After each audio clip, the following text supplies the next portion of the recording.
Right. Let's get started.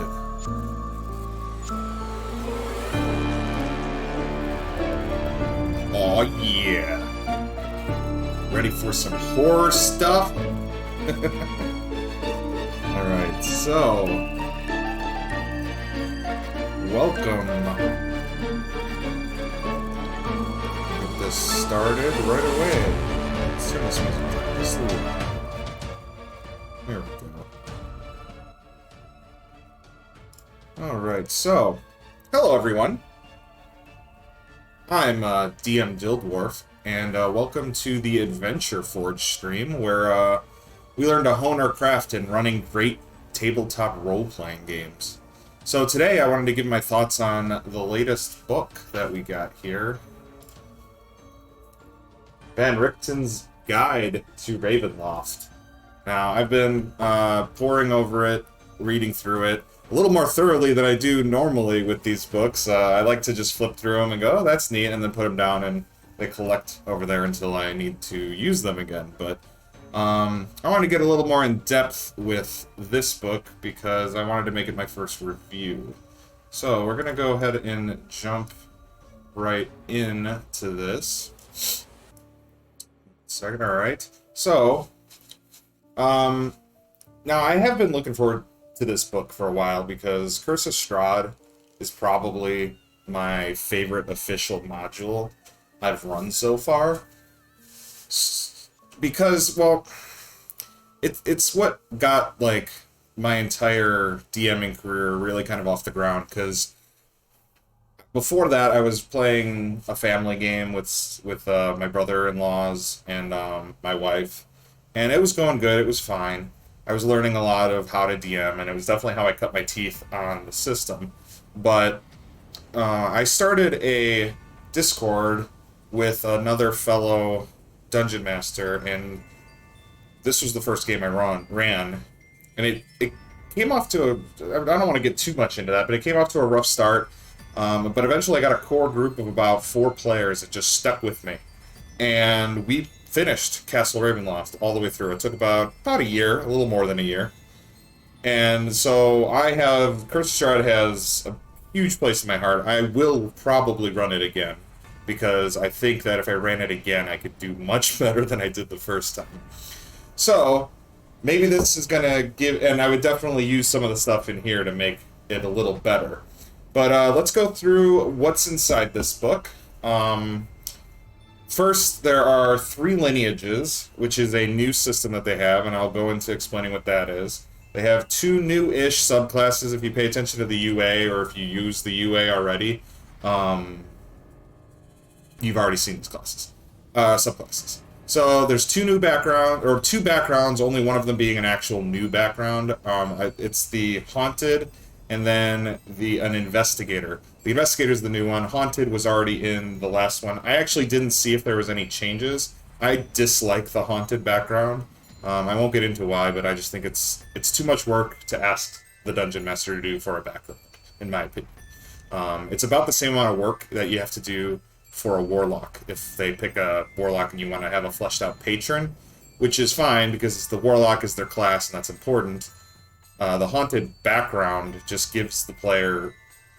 You have to create a whole, like, why they're haunted, what's haunting them, all this stuff. There's a lot of DM's work. You could probably push it off on your player, but a lot of it's more interesting if you come up with it, because then the player gets to discover it while they play, and it's just I don't like it. I don't like it. How to make your own Dread Domains is the entire second chapter of the book, which is useful. There's also the main crux of the book, is the Domains of Dread. And there are 17 featured, they call them featured Domains of Dread, and they're each about 2 to 3 pages. And then there are 22 other, that's how they could differentiate them, Domains of Dread, which are much smaller. They're like a few paragraphs for each of those. They fit like about 2 or 3 a page for the other 22. Then they have a small section that describes how to run a horror-themed adventure with like some just general DMing advice for running a horror game. Then they also give you a first level horror adventure that you can run that you can use as like a introduction to the Domains of Dread and how your players go in, which is good. That's a good thing to have. I think that if I was going to run a Domains of Dread, I'd probably look at that adventure first to see if that's how I want to start it. I haven't read through the entire adventure in detail. I just skimmed over it. It looks good. It's got maps. It's got NPCs. It's it looks as fleshed out as any adventure they've made. So I'm not doubting that it's any good. And then finally, the book wraps up with 32 different monsters. So yeah, that's what's in it. That's what you get for your money. So I'm not going to go through all of those things individually, but I do want to highlight some things that I think are very important that this book does. I also want to highlight the things that I don't find very useful.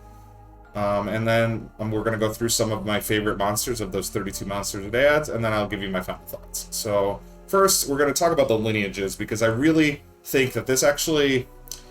I believe that this is going to be... It might be a little preview in what they're thinking of doing if they ever make a 6th edition Dungeons & Dragons. I'm not going to say if, when they make a 6th edition of Dungeons & Dragons, because it's really cool. So, but it's a little finicky with, which it doesn't fit in 5th edition that way, because they always try to make things a little more streamlined in 5th edition. This kind of adds a layer of complexity to character creation, and I wouldn't recommend having a lineage be done by a brand new player. I wouldn't even bring it up. But the way they work is they're basically like a new flavor for existing races. So, for example, there's one of the lineages in there is called a Dhampir, which is basically a half vampire. And not a vampire that has been turned by biting and then turned into a vampire. I believe it's when... I mean, there's a couple... It actually explains a few different ways a Dhampir can come into existence, but I think the most common one is when a Dhampir mates with when a vampire mates with a non-vampire and has a child. And that child has some vampire-like qualities. But isn't undead, is actually a living creature. At least that's how they explain it in the book here. So, for an example, one would be, if you had a dwarf, and you wanted to make it a Dhampir, it would be a dwarf Dhampir, and you would replace some of its features with those of the Dhampir lineage, instead of relying 100% on everything it tells you dwarf. So that's why I think it's a little messy. Because it's hey, here's a dwarf, you get all these features of the dwarf, but then here's a lineage, we're going to slap the lineage on top of the dwarf, and then you get your character. And it's a little messy, but I see what Wizards of the Coast is trying to do, and the reason why it's messy is because they're trying to cram this into an already existing rule set. But what I think is neat is it divorces the idea of race driving what your character is, and switching it to your character's lineage or upbringing is what determines who they are. So, for example, this is what I'm thinking. If we went to bare basics, if we were to make 6th edition and choose lineages from the start and make everything a lineage. Imagine if you were going to pick an elf, and instead of picking all the different subtypes of elves, Wood Elf or High Elf or Drow or Eladrin, all those different elf types. Imagine instead you can pick elf, but there's not all those, you're just elf. And then on top of that, then you pick a lineage. And for example, we could do something like a Feyborn lineage. So then you would be your typical, if you were an elf, a Feyborn elf, you'd be your typical elf. You would just have the same things that elves have now. But here's the neat part. Now, what if you wanted to be a dwarf? Because I know everyone wants to be a dwarf. If you want to be a dwarf, but now you wanted to take that Feyborn lineage of a dwarf. So now, instead of being just a normal, regular dwarf like in 5th edition, you would be a dwarf that can't be put to sleep or charmed and meditates instead of sleeps. And has all more kind of elf-like features, but you're still a dwarf. So I like this idea because it allows you to create a lot more unique combinations of things. And it makes race more of a cosmetic choice and not really a mechanical choice. And what makes the mechanical choice is more the lineages. So I can imagine a world where you have race, lineage, background, class, and background. So what that would be is like, okay, you happen to be this color skin, you happen to be this tall, you happen to have pointy ears, like all the different. That's just all cosmetic. That's your race. Then you go, okay, what's my lineage? And that's what gives you like your run speed, your or maybe some special magic abilities, or all these different things that you can kind of. And then so that's the lineages. And then you have your class, which of course then is where you get all the rest of your mechanics and all your combat stuff and all that thing. And then you have your subclasses, of course, that's part of classes, it's its own thing. And then you have your backgrounds, which would be what you were doing before you became that class. And again, like it almost makes races and backgrounds kind of similar, because backgrounds tend to be more cosmetic. They have some mechanical advantages, but very little. I could see them getting rid of backgrounds completely and doing just lineages, but I feel like backgrounds do add something to your character. So I personally don't think that we should get rid of that. But I do like this idea of race, lineage, class, background as a way to create your character going forward. The unfortunate thing is we only have three lineages right now. We have Dhampir, we have Hexborn, and then we have like I forget the ghost one real quick. They're called the Reborn. That's what they're called. Yeah, which are kind of ghost-like, like half ghosts. So you got half ghosts, half hags, and half vampires. So they're all horror themed. I mean, it's Ravenloft, so it's all going to be horror themed. But I can see them coming out with more lineages in the future, and I think that would be a good thing. It's just I think they would have to also maybe redo how they do races for it to really work. So that's lineages. So I'm gonna talk now. I want to talk about the weakest part of the book, which are the domains of dread. Which is disappointing because it seems like they decided to go for quantity over quality as far as the domains go. They're fun to read. I've read most of them. They're interesting ideas that you can get a lot of inspiration from for running your own campaign. But, and here it's a big but, each domain of dread is only 2 or 3 pages, and that's the featured ones. The other they call them other domains, are less. You only get a couple paragraphs. So here's what you get for each domain. So you usually get a map, and I say usually because there's a couple of the featured ones that don't come with a map. I don't know if they need. I don't think they need the 1 or 2 that they don't need one because there's not really. It takes place in kind of a small localization. It doesn't need a map. That's why they don't get them. So I'm not faulting them on not including maps for everything. They have a detailed description of the Dark Lord that is basically, I would say in charge of the domain, but that's not necessarily true based on how they describe the lore and the background of how Ravenloft works. But the Dark Lord is usually the big bad guy of the domain. So they're the one that's trapped. They're the one that's trapped in that domain, and they're the one that the entire domain is geared towards torturing for eternity, which is what these domains of dread are. They are prisons for specific people, and those specific people are tortured basically for eternity. So if you're familiar with how Curse of Strahd works, you know Strahd is the Dark Lord of Barovia, and he is basically over and over and over and over and over again tortured by the memory of Tatiana, which is the woman that killed herself trying to get away from him, and he loved her like super deeply. I say loved. He didn't love her, but loved. Anyway, so you also get a few, with the ones that have maps, you get a few descriptions of the landmarks within the domain, so you'll see the map and there'll be some things on there, and it'll describe what's there. And then lastly, you get some neat random tables that you can use to kind of make your specific run of that domain unique to your campaign. So, but the problem is for me, I'm a very lazy dungeon master. So when I read these domains of dread, I'm not getting any more than if I read like a Cliff Notes version of my favorite fantasy horror novel, or basing a Dungeons & Dragons novel on it. You could go to any wiki pick out any movie, any game world that you want to run, and you could find more information on that game world just doing a research than you get out of these Domains of Dread. Which makes this book not really like the quintessential Domain of Dread book. It's just one that has some minor descriptions of the ones that they've decided to flesh out. But when I say like flesh out, it's only like 2 or 3 pages, so it's not really even fleshed out. Each one of these Domains of Dread have the potential for them running an entire campaign just like Castle Ravenloft in, but you have to do the work yourself. You have to decide it.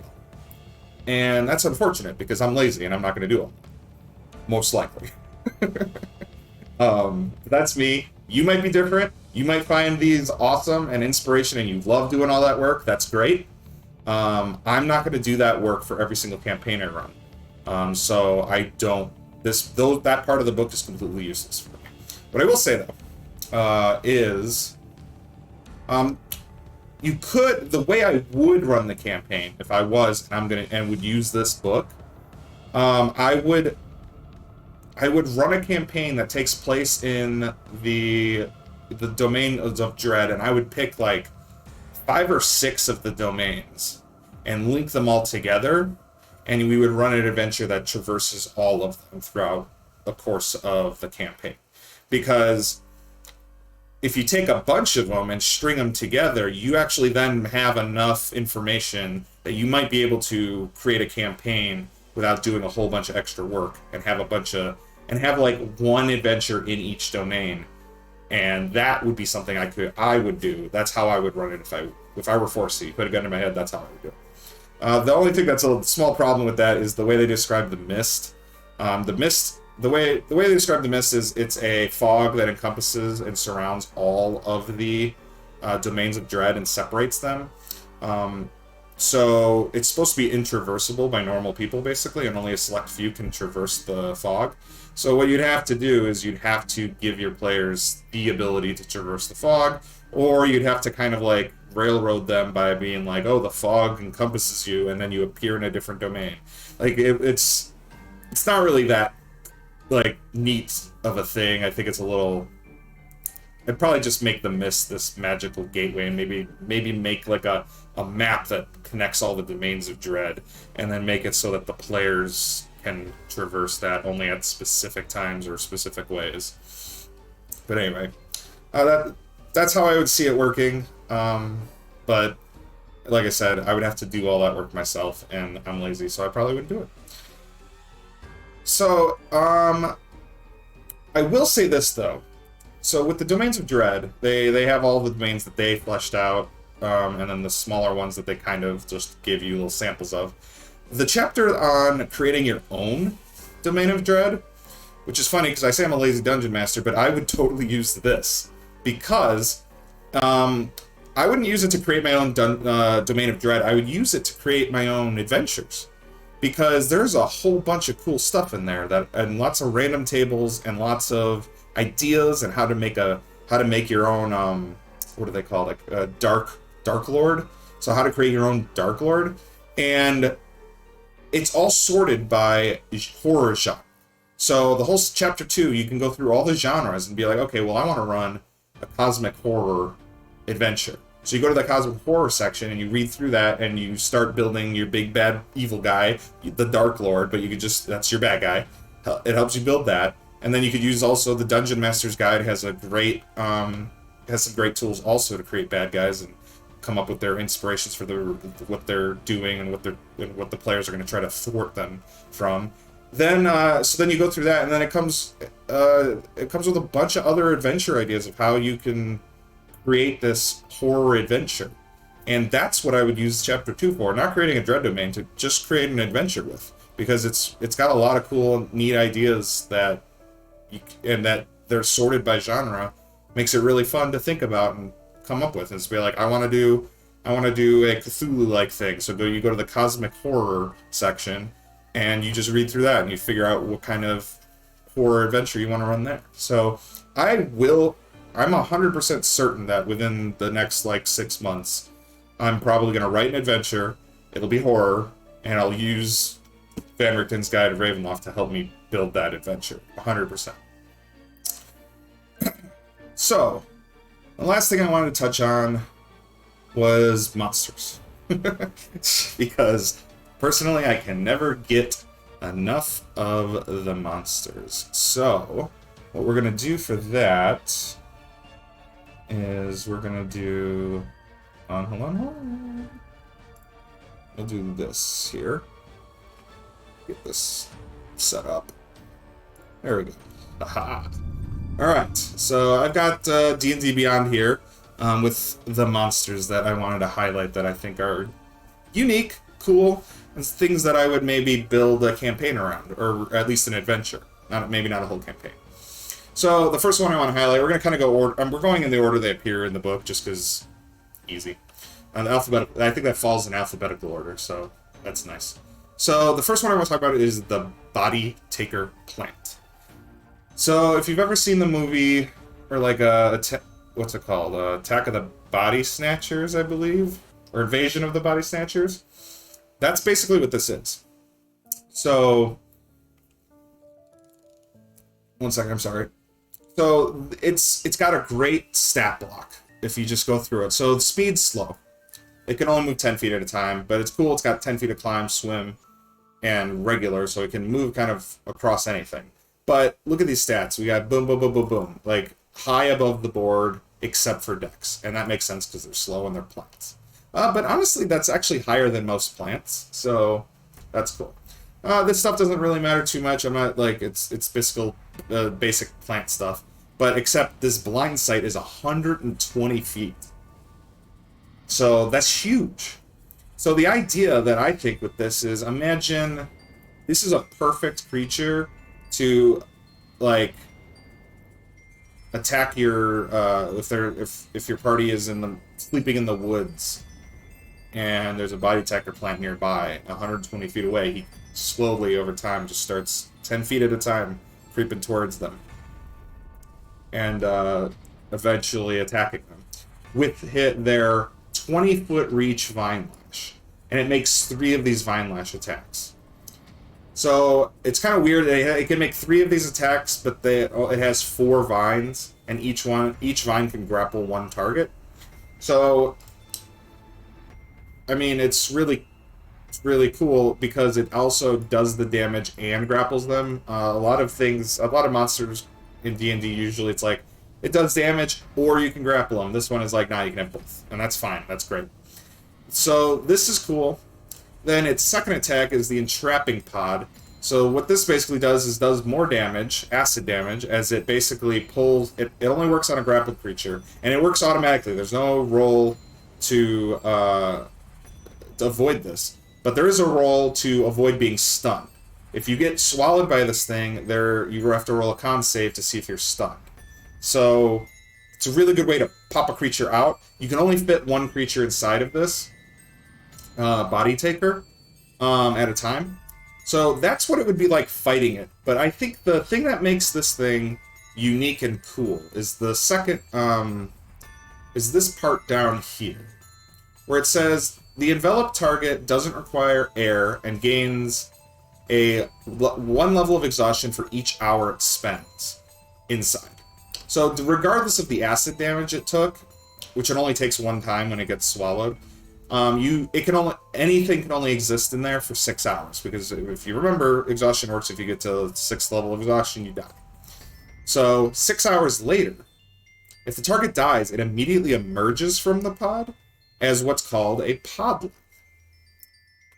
Now, a podling, they don't have a picture for it because a podling is basically a duplicate, a doppelganger of the person. They're still plant type, but they look exactly like the person that got swallowed. They act exactly like the person that's swallowed.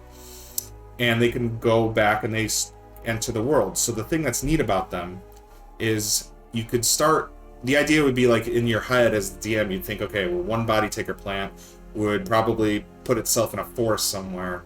And then as hunters or people who would venture into the forest, it would swallow one, send it back into the town.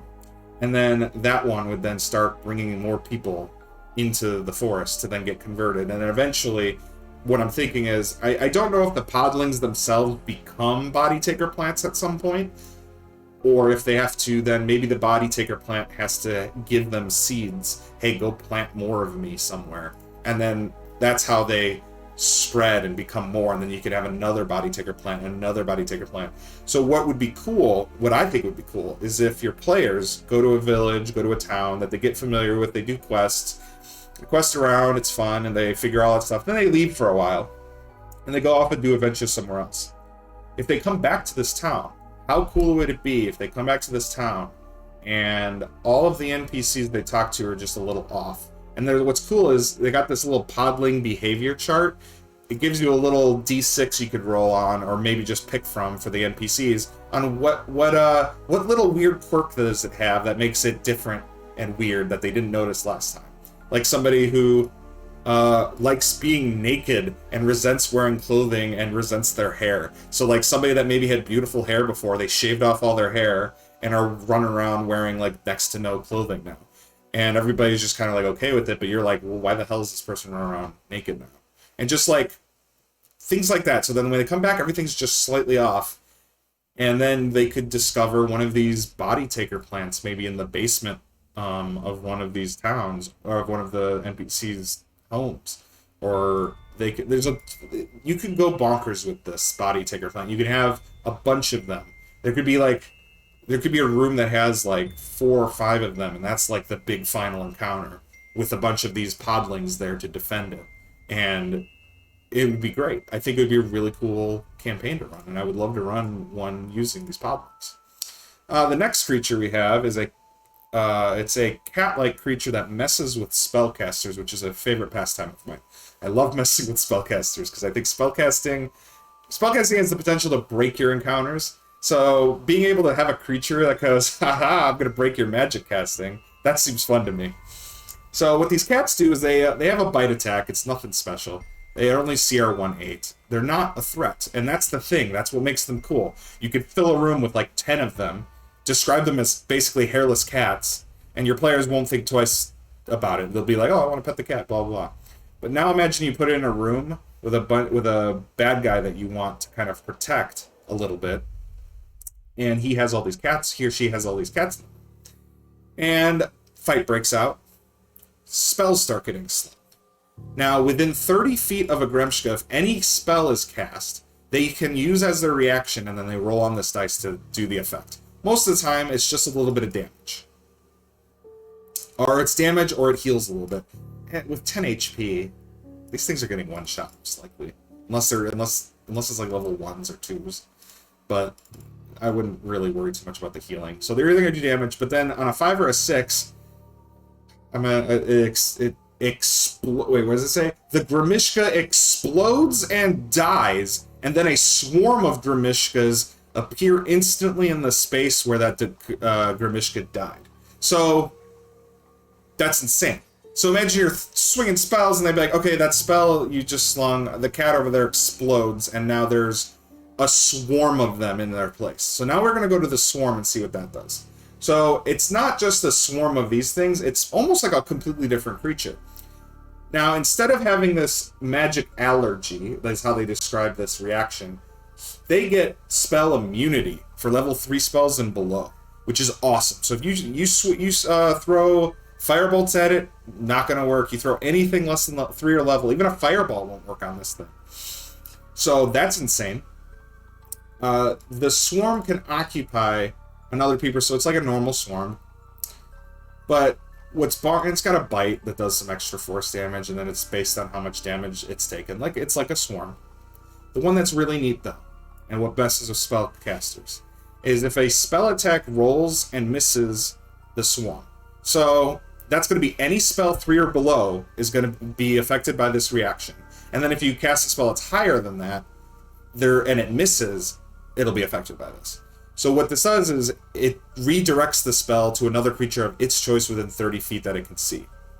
So you see this big swarm of Grimishkas coming at you, and you're like, fireball! Nope. Fireball's coming back at you. I don't know how that would it even work with a fireball? It's a spell attack roll, so it wouldn't work as a fireball, because a fireball is not an attack roll. Alright, so it'll only be things like firebolt or things that are targeted spell attacks.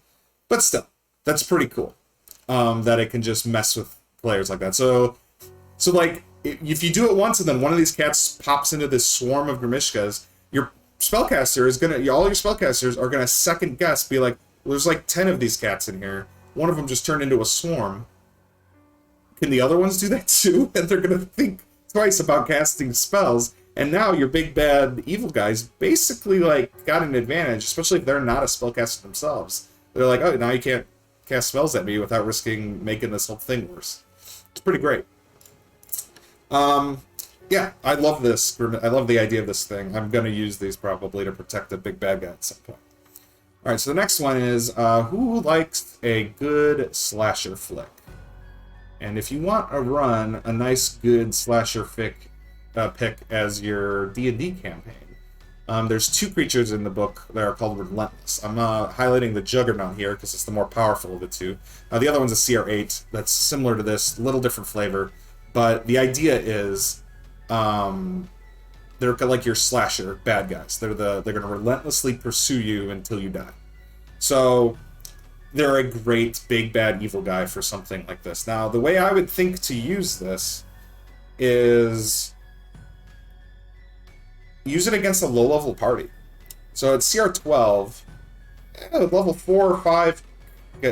Probably, I wouldn't go higher than level 5, because if you get a good optimized group of level 5 creatures, they could probably stand toe-to-toe against this thing. So maybe level 4. Not too much below that, but the idea is, think Pyramid Head or Mr. X from those video games, those survival horror video games. That should be this guy. This guy should... that way. That's this guy. This guy should be when the players turn the corner and they see this guy standing in the hallway and he turns to look at you. Your players should turn and run from it, because it's going to one-shot, it's going to catch you and murder you. That's how I'd run this thing. And then eventually maybe the players get strong enough to stand their ground, or maybe they never do. Maybe they just go through the entire adventure running away from this thing. And I think that would be great. It's got legendary actions. It's got legendary resistances. The other, the non-Juggernaut, I forgot what the other one was called. Called the Relentless something or other. Yeah, is that him? Yeah. The Relentless Slasher. So he is the... Oh, he's got legendary... He's slightly less legendary than this one. He's only got 1 legendary resistance, but he still has 3 legendary actions, so... But that would be like, I would imagine your more typical, like, that would be like your Freddy or Jason style murderer. This is more like Mr. X or Pyramid Head, in my opinion. That's how I would run this guy. That would be pretty great. You could even just probably reskin this dude as Pyramid Head and run a Silent Hill adventure if you wanted. I think that would be perfect use of this stat block. 100%. And the last guy I want to kind of go over is what they call the Starspawn Emissary. So this is a cosmic horror creature. So it's your Cthulhu-esque old god style creature. And he's CR 19 in his lesser form, or in its lesser form, and then it's CR 21 in its greater form. This is, I would run this as a campaign level big bad guy. Now, what's really cool is the reason why the lesser one doesn't have a picture, just like the podlings don't have a picture, is because it can look like anything, anyone, any creature, at any time. It has changed shape that basically lets it polymorph into anything. So what that lets you do as DM is you can insert this guy as an NPC, or as multiple different NPCs that interact with the players. Or maybe they don't interact with the players, they're just around.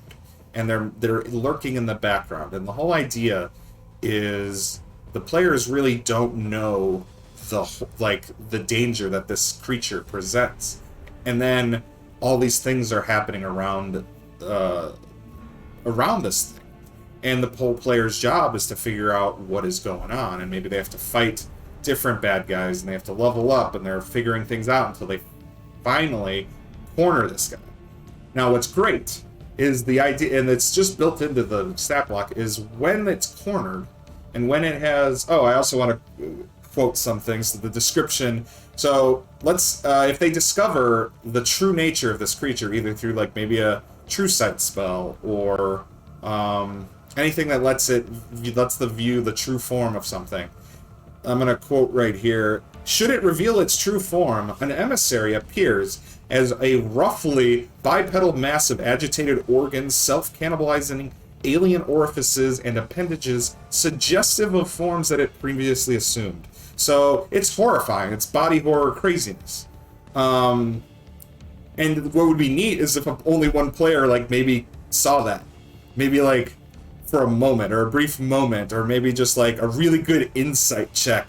He sees something off on the guy. That would be fantastic. So what would happen though is if the emissary is like, okay, the jig is up, time to reveal my true form. This isn't even my true form or my final form. Here's his final form. Is the greater Starspawn emissary, which becomes, I'm going to quote again because I think the descriptions are great. It rises as a 25-foot tall pillar of violent flesh, amalgamating the meat and voices of every form the emissary has ever mimicked. Manifestations of alien hunger erupt from this horror in waves of ravenous organs and mind-breaking psychic assaults. So, this creature becomes a 25-foot tall pillar of flesh and bone and appendages. And look, you can see some tentacles in there. You see teeth mixed in. That looks like a rat snout with like a bunny ear and a wolf nostril. Like, it's just everything it ever pretended to be all at once. Horrifying. And then, like, I'm not even going through the stats because to me, like, this stuff, it'll be great. Like, it's great mechanically for to use it. It's got high damaging attacks. It's got legendary actions. You can read all this stuff yourself. It's got legendary resistances, and then it's even more powerful in its final form. Yeah, it is. I would love to run a Cthulhu-style campaign with the Starspawn. And then there's in other, I believe it's, I don't think it's in the monster manual. I think but there are other Starspawn creatures, which are basically Dungeons and Dragons version of cosmic horror entities.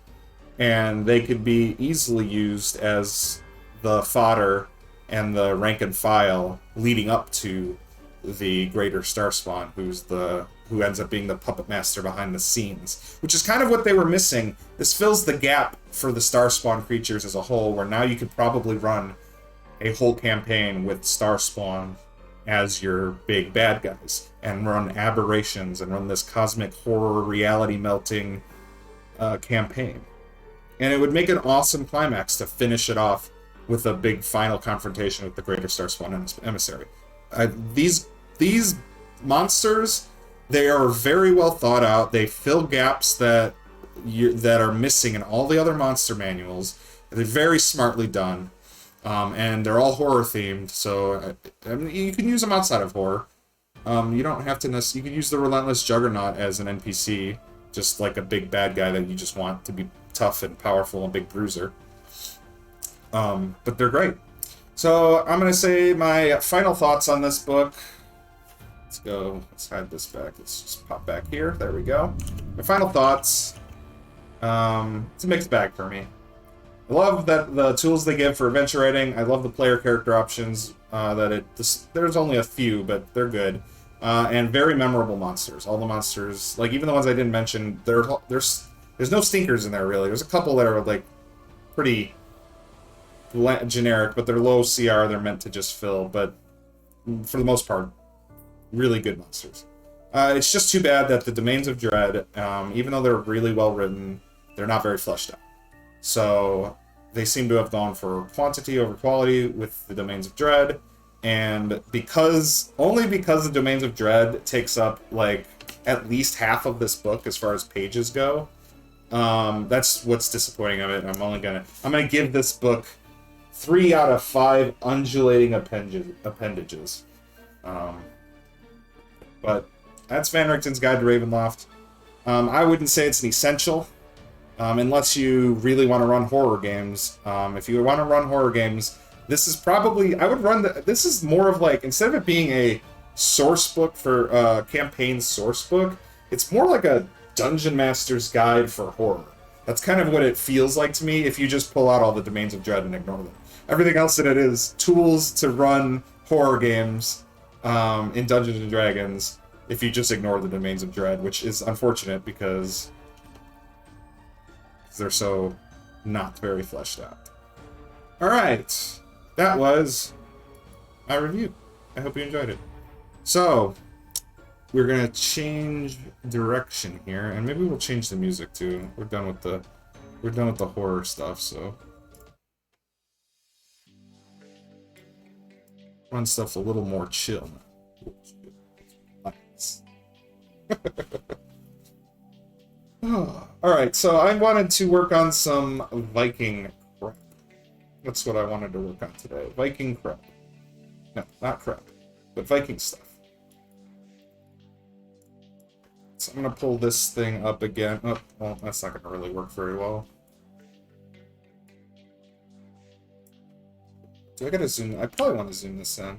Oh, here, let's switch to it. Let's go back to the game screen here. Position. Let's go. Let me zoom in. Alright, anyway. Why does control mouse wheel not work? Alright. There we go.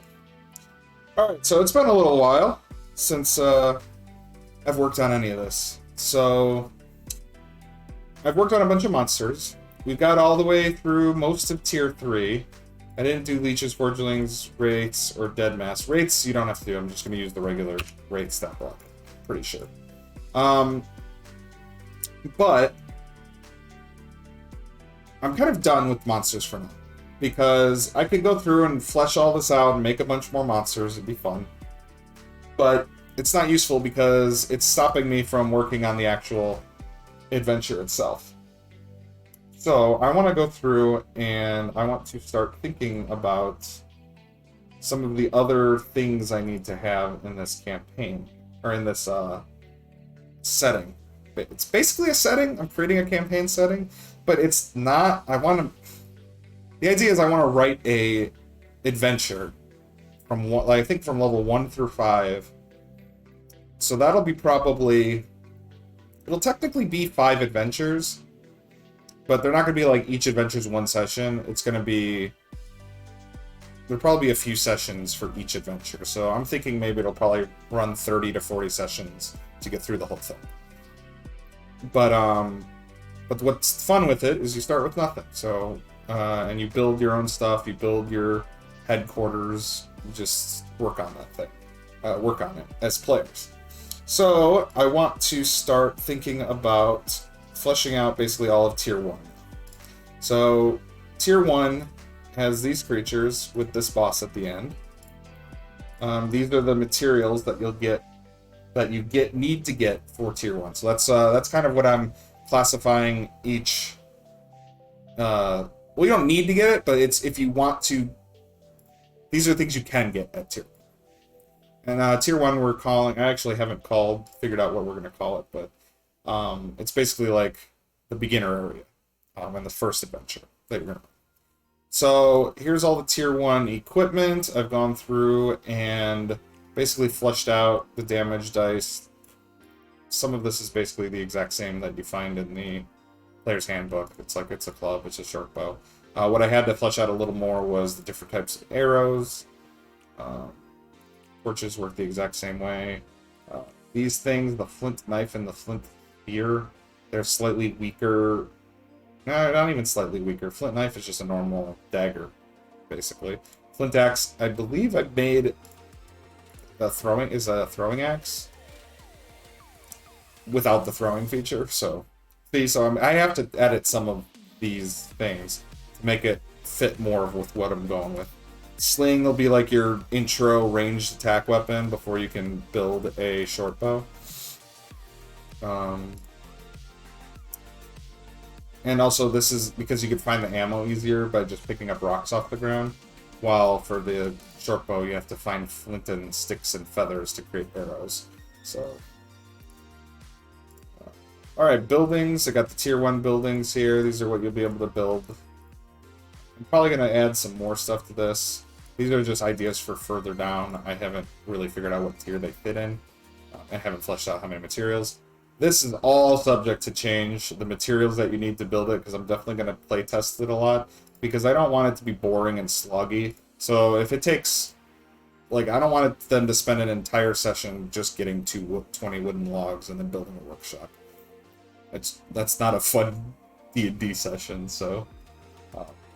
but if 20 logs is, like, it takes just, like, I don't know, half hour during the session to gather, that's great. That's what I would be going for. I don't want things to take forever.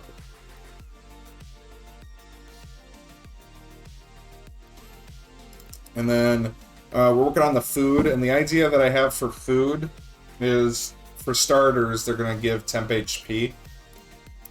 Different foods, depending on how hard they are to find. I believe I have all the foods items listed in the... Do I have them listed in the materials? I do not. I should probably... I guess I would just fit... These are the final forms of the food. I haven't really... Oh, you know what? I think most of these... Well, because some of them you get from creatures. Yeah. So here's meat. Bird meat, horse meat. Actually, bird meat's not any different than regular meat. But I don't really describe where you can get carrots, turnips, raspberries, mushrooms. But these are just things I've been thinking of. Also, I haven't decided... So the way temp HP works in Dungeons & Dragons, obviously, is when you get a source of temp HP... if you get another source of temp HP, it overrides it. It doesn't add to it. Food, I might have to write an exception to that rule because I kind of want it to stack. But I've also been revisiting this idea that you'll start at level 0. I think I'm going to have characters start at level 1 because I think balancing level 1 content is hard enough. Balancing level 0 content... So my whole idea for this is there's no penalty really for dying other than you lose your shit. So it's like a survival video game. So you get to respawn, and the way I'm going to do respawning is they wake up in the morning at the spawn point in the world. So if they die, their penalty is they no longer can fight in that combat. The other thing I was also going to do is when you get knocked down to 0, you just die. Like, there's no going unconscious. I was going to have it, you dead. And you get to respawn in the morning. So that's kind of like the balancing. So then it makes, like, when you survive a fight against something, it makes it like, oh, holy shit. Like, we did it. And even if there are, like, a couple casualties along the way, they're not worried too much because they're just going to go pick them up the next day over at the spawn point. Yeah. I kind of like that idea. And maybe I could put in a hardcore mode where death is like permadeath, like you just die and you're out of the campaign. That would be for like this most super hardcore survival gamers who want to try that in Dungeons & Dragons. I don't know if that would be fun.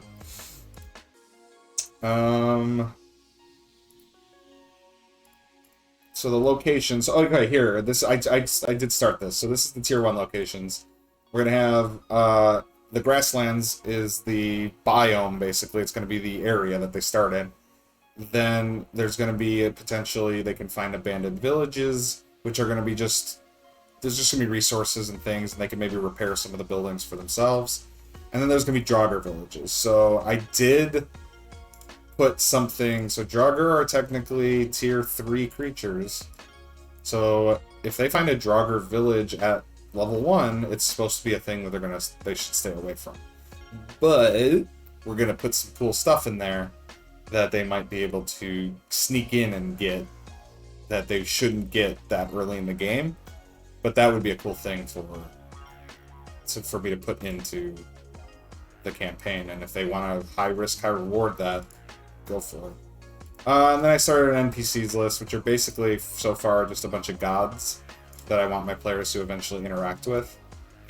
I'm not going to reveal to you guys yet. I do have ideas for what the story is. It's weird. I've gone weird. It has nothing to do with the story in Valheim. I've gone completely, unless Valheim gets weird in the same way later, which I doubt because they haven't even hinted at anything like I'm thinking. So I'm hoping I'm just creating something brand new that nobody's thought of yet, at least as far as this. But everything, everything that's gonna be happening is gonna be happening for a reason, and there's a reason why all the players are gonna start basically with amnesia. They're not going to know who they are. They're not going to know how they got there, and they're going to have to. They're going to have to figure out how to survive. Like the characters are just going to be these blank slates. And then the idea is in Valheim, when you go to sleep, there's like these text blocks that appear on the screen that are just describing your dream you had that night. So I like that idea that players with amnesia go to sleep, and then every once in a while they get a dream, and that dream reveals something from where the truth of who they are and where they come from.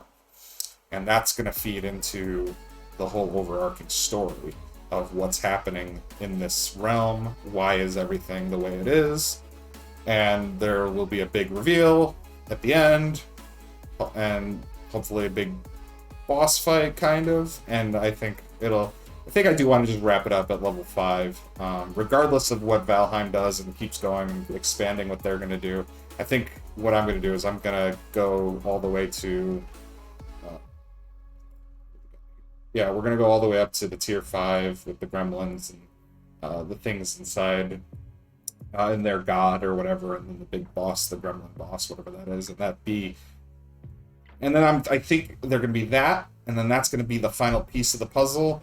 And then there's going to be technically a tier 6, but it won't be a whole tier. It's just going to be now here's the last adventure. It's either going to be a dungeon. It'll probably be a dungeon. I'm just going to be straight out. It's going to just be a dungeon with a big boss. Probably.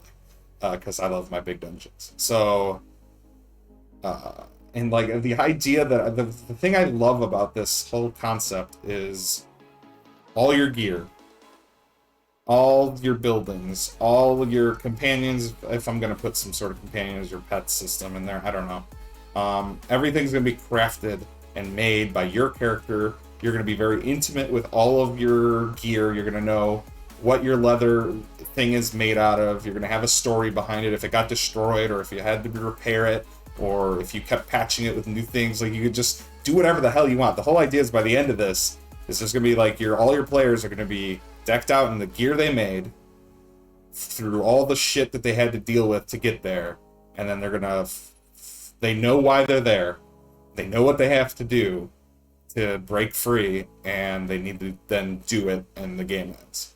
So I think I'll have to figure out when I want to do the big story reveal point. Tier 4 seems like a good one. Because I put Sif-like boss here. So Sif was from Dark Souls. And the reason why I did that is because, I'll just be blunt, dragons. I know it's Dungeons and Dragons. If you want dragons, there's lots of dragons. I didn't want to put a dragon in this. I didn't. Maybe I'll have an optional dragon. Maybe there'll just be one, and if the players want to go hunt him, fine. But he's going to be completely... It's not important. I like the idea of a giant wolf with a sword in its mouth, though. Fuck yeah. That would be great. That's more exciting to me than a dragon. So I say Sith-like. I'm gonna obviously rename it. I gotta stay away from copyright infringement. So it'll be Sith-like boss. That's the mountain boss. I think that's more interesting, especially since everything is wolf-like in the mountains. There's wolves, there's lichen, and I just feel like the big boss should have been a wolf, not a dragon. I know there's little dragonlings in Valheim, but then it's that, and then there's a dragon.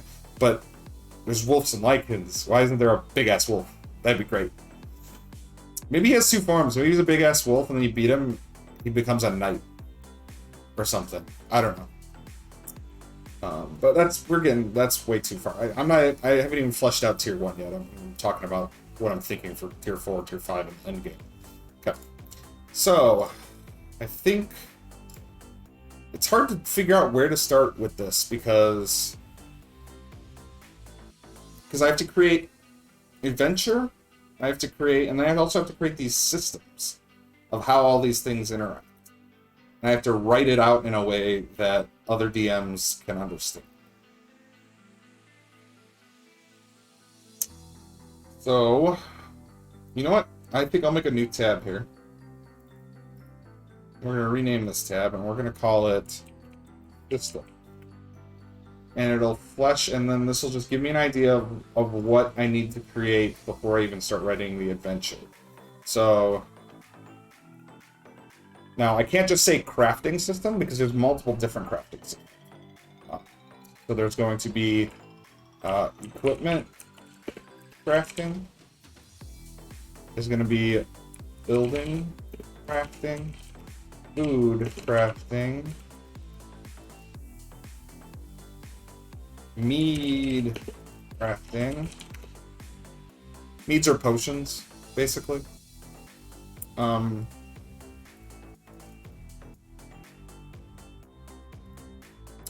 I also have to, okay, so those are all the crafting systems, those are the systems. I need to do my own character creation. So this isn't gonna be, I'm not planning on having any like new subclasses or classes, it's just gonna be straight D&D classes. Of course, what I want this to include is how do the classes get reflavored to be more, like, it'll just be suggestions of how to reflavor them more for Vikings. That's going to require some work, because D&D is not conducive to the Viking. And I don't want to restrict anything. I'm not that kind of DM. I don't like being like, nah, you can't be that class because it doesn't fit in my setting. Be that class, it's fine. We'll just have to figure it out, how to explain it. And I might explain it away. Well, the reason...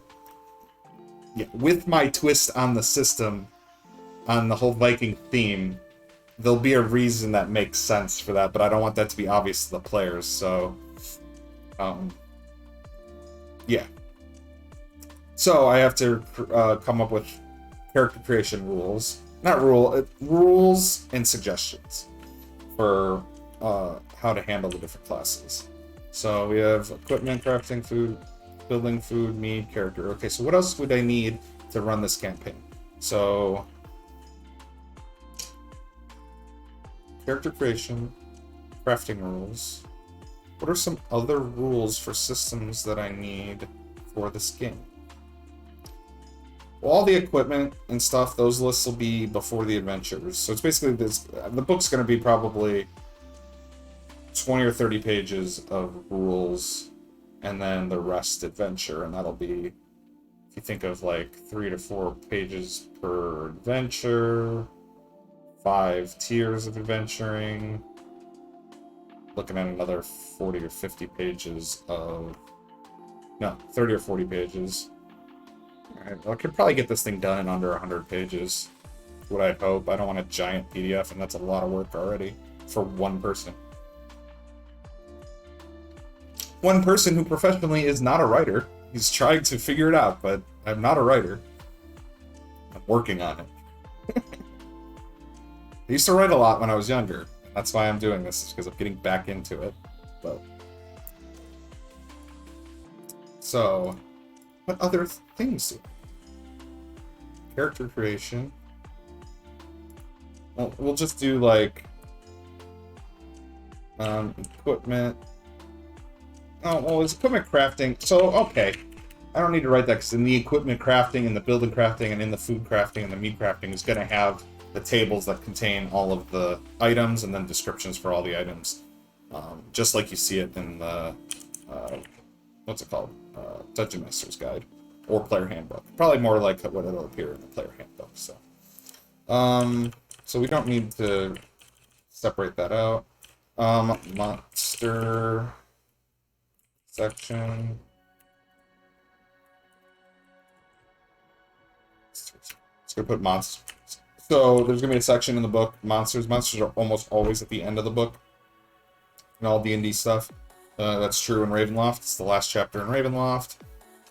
Usually it's an appendix for most adventures. There won't be an appendix here because there's gonna be too many, and it's gonna be a lot of. And there's gonna be a section explaining how the loot system works with monsters. So here's the thing.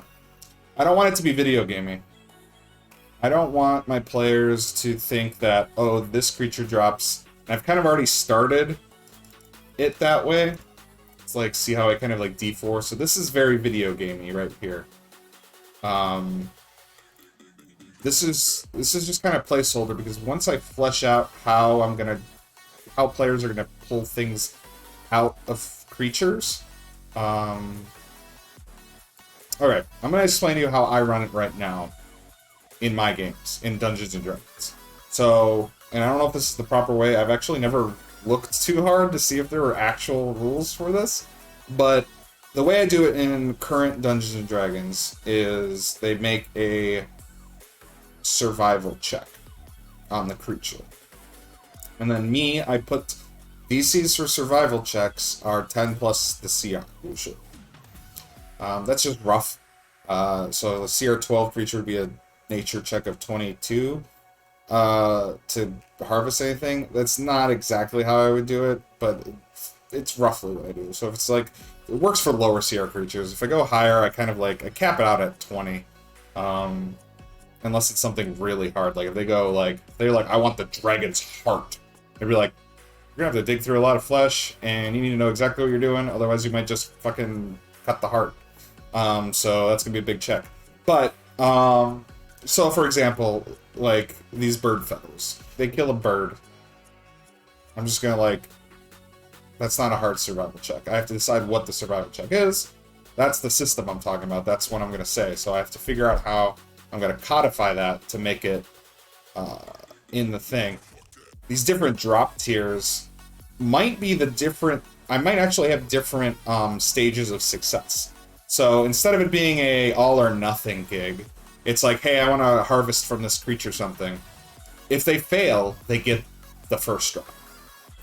If they succeed a little bit, maybe they get the second drop, and then if they succeed fully, maybe they get the third drop. So that would be like different tiers, and then I might need to classify... Maybe I will, since I'm separating everything into tiers, I might just attach CRs to that tier. So it's like, if you're trying to gather from a tier 1 creature that is a CR, so this will be a CR 12, CR 15 survival check to harvest these materials. And then you get everything left of that too.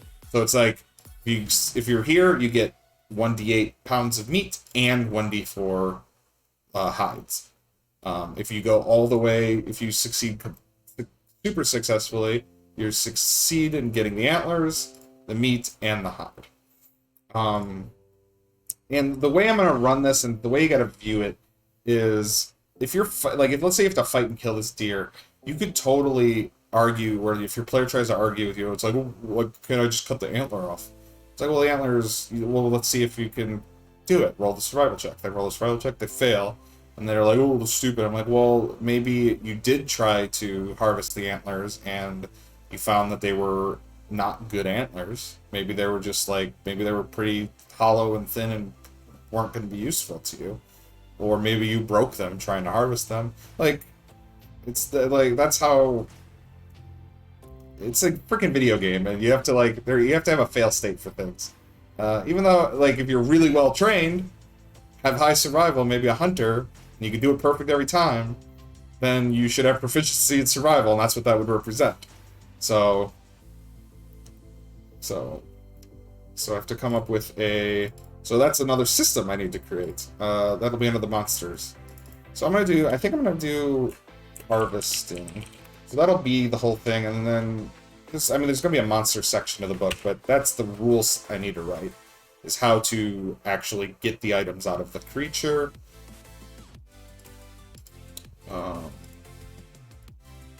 Also, I do want to leave it open for DMs to make it up as they go. So, like, if a player's come up with an idea where they're just sitting there and thinking, and they're like, well, if I can harvest... I don't even know what they would do. Like, if they just get really weird. Like, I want to make a bow out of bone instead of wood. I'd be like, sure. Like, that's fine. Let's figure out if you could figure that out. Like, I don't know how that would work. I don't know if you could create a bow out of bone, because I don't think bone's meant to bend, but whatever. Just something like that. That would be great. Oh. What do we got here? You know, I kind of want to start with that, because I think that might be one of the easier ones to write, the monster harvesting. Alright, hold on. Let me pull this over here real quick. I just don't want to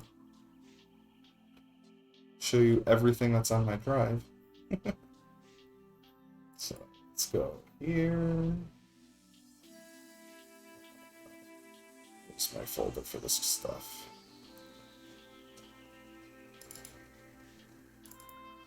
Go. Put that. Yep. Monster harvesting. Okay.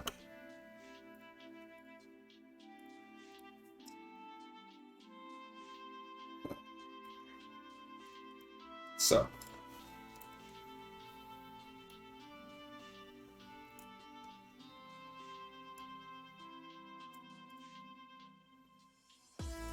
Alright, so... Oh, I'm sorry.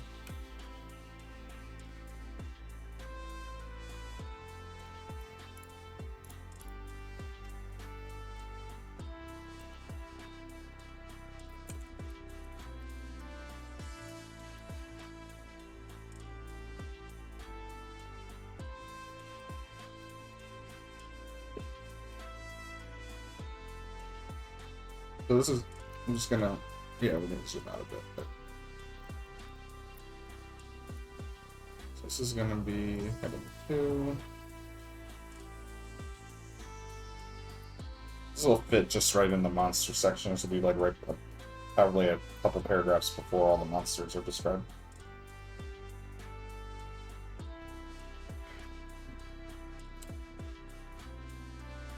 Maybe I should write an outline. That might help. I'll do that later. I don't want to do that on stream. That would be incredibly boring. I have to sort. That'll just be something I have to do. Make an outline. Alright, so harvesting monster parts. When unimportant.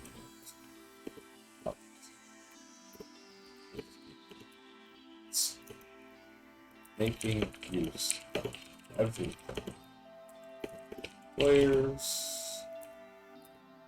Player get their hands on.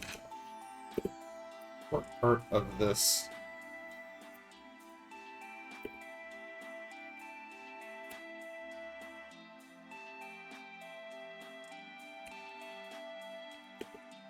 I haven't come up with a campaign name for this, so I'm just going to put that for now. An important part of this campaign name is making use of everything that the players can get their hands on. Oh, I don't know. Okay, so again, I told you, I'm not a writer. This notation comes from my job as an email writer, or email developer. So that's what we use as placeholders for usually variables that we fill in later. So, bracket, done. It works for me, I'll see it. If I really want to do it how my job does it, we can go in here and we change it to purple, so it really points out that this is something that needs to be replaced. Because believe me, emails have gone out with those things not replaced, and they're big purple, and then they go out, and then customers complain, and then we gotta explain how we missed that. It's annoying, but it's part of the world. When you're pumping out hundreds of emails a month, you're going to have some mistakes. Things are going to get missed. Alright, so, let's see. Player pairs. The part part is making use of everything the players can get their hands on. Do so, the player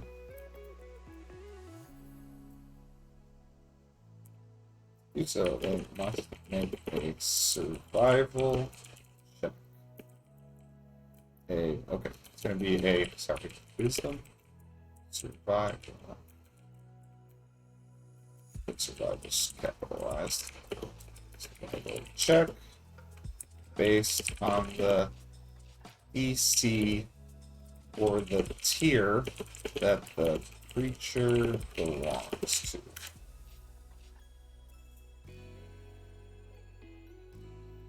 So I'm gonna sort all the creatures alphabetically by tier.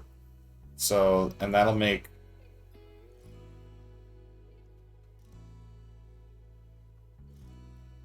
okay, so based on the bottom. Okay. Now we're gonna create the table.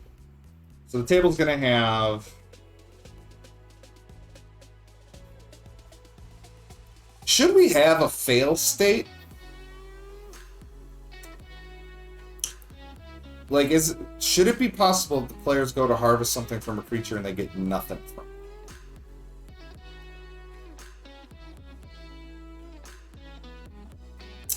What if they fail, they could get half of what... Okay, so there's going to be a fail state. They're only going to get half of the lowest item they can get. They get high enough. That's what we're going to do. So we're going to have 1, 2, 3 columns, 3 tiers, and then each one's going to have a tier. All right, that's going to be... It's going to be it. There's going to be minor, success. What should we call them? Yeah, what are the different tiers? Minor, major, and perfection?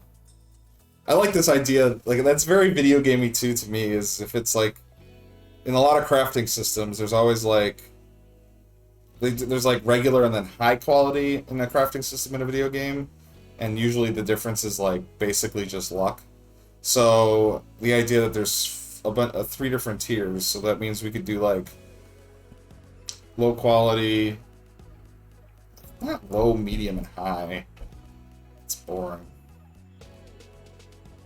Basic, advanced, and master.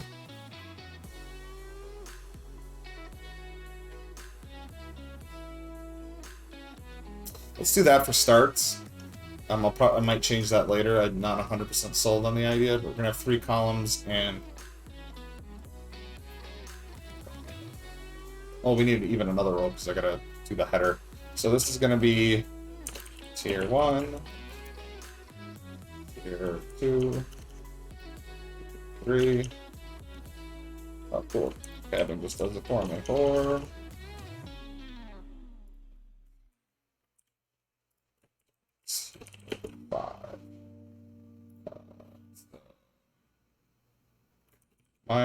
Minor,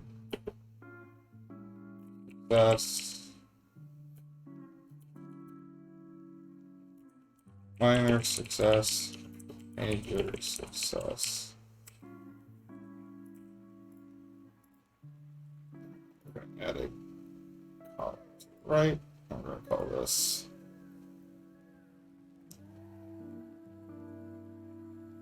minor, major. Perfect. Alright, so major success is going to be what I would consider like the normal DC. So for tier 1, DC 11. A minor success is 5 less than that, which would be a DC 6. Perfect. What would we want to add to make it perfect? We could just add 5. Which usually... When D&D does effects, they step it by 5. So a DC 16 for tier 1. That seems pretty good. Now watch. Now we're gonna go through this. Now if we do DC 12, DC, we're a good spell. DC 13, DC 14. And DC 15. So it's basically the 10 plus the tier. Pretty basic, minus 5. So 7, DC 8, DC 9. Is this too boring? DC 10. And then the major, it will be DC 17. I just want to see if this 18. This actually, I like this a lot. This math works great. Because there's 5 different tiers, there's 5 little gaps. So getting a minor success, so then there's the DC spectrum ranging from 6 to 20 for all the different tiers. I like this strangely just works. So it's a great table. I love it now. It's super symmetrical.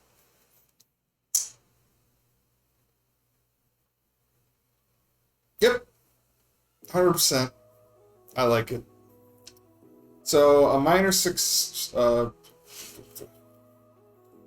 so now I'm going to explain what a minor, major, and perfect success is.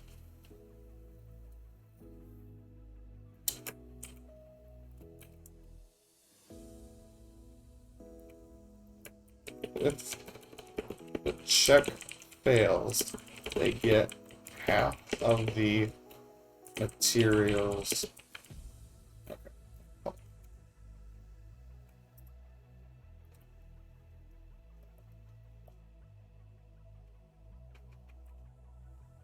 Well, we could simplify this table. Instead of me doing minor and perfect success, we could just set the DCs for the tiers. And then since, yeah, that might be how I'm going to write this. Because now that I'm thinking this, I don't even need a table. I can actually probably write this out. Based on, so let's write this out. Based on a wisdom check with the DC equal, DC for the check equal to 10 plus the tier of the. All right.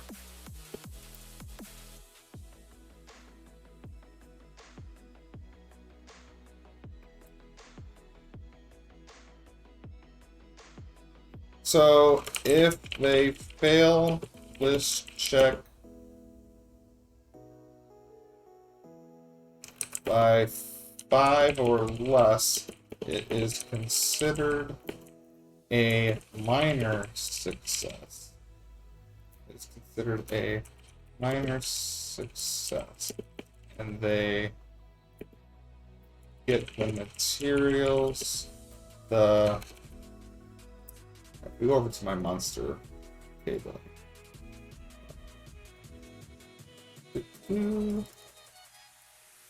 They get the... I call it jump 1, jump 2, jump 3.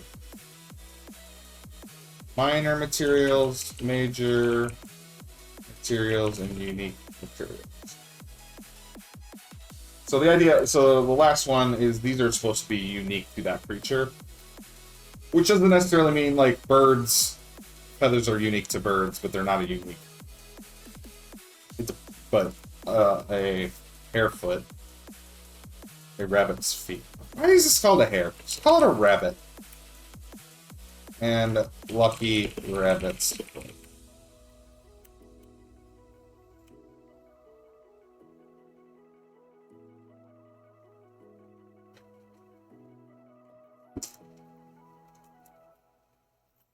Some of these items I haven't fleshed out what they are. I'm just writing down as ideas. So, like, I don't have a use for hoofs. I don't have a use for tusks or antlers. Ichthyor's antlers have a use. But, like, Lucky's rabbit foot, like... But that's the idea. Like, I'm going through... I don't know if I'm going to do troll head. But maybe, like... Troll leather is basically troll skin. So, yeah, that's what I should write. Troll skin. And you turn the troll skin into troll leather.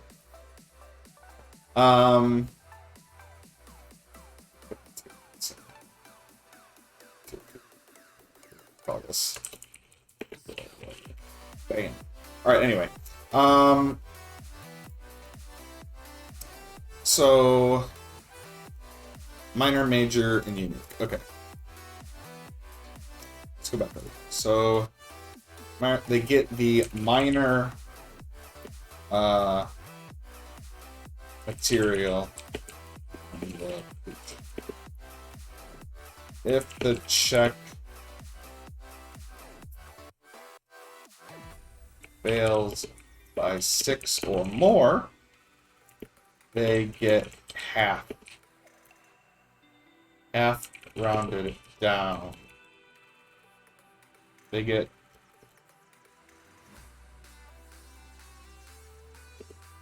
They receive minor materials. Half of the minor materials rounded down. Half of the minor materials rounded down. If the success, if they fail this check by 5 or less, it's considered a minor success, and they get the minor materials from the first. If the check fails by 6 or more, or I could just say by more than 5.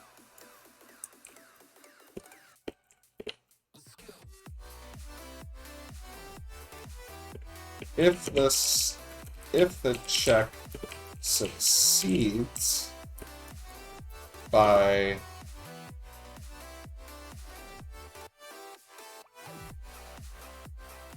the check succeeds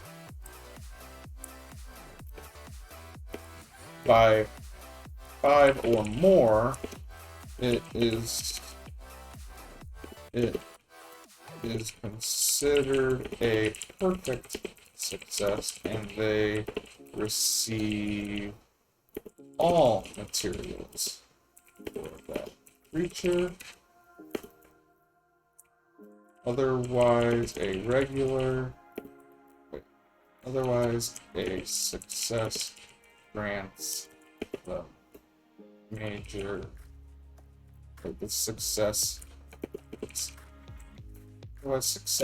Otherwise, success is considered a major success, and they get materials. They get both minor and major materials. Okay. God, creating all this language uniquely for this campaign is gonna be like, unfortunately, I can't. D&D doesn't have a lot of wording for this kind of stuff, so I have to come up with it all on my own, and it's not always great. And this might be a little confusing. So to do so, they must make a wisdom check based on the DC for the check equal to 10 plus the tier of the creature. Okay. What's the tier of the creature? That'll be explained by the creatures. If they look up the creature, I'm going to have the tier. We'll just say tier 1. If they fail this check by 5 or less, it is considered a minor success, and they get the minor materials from the creature. If the check fails by more than 5, they receive half of the minor materials rounded down. If this check succeeds by 5 or more,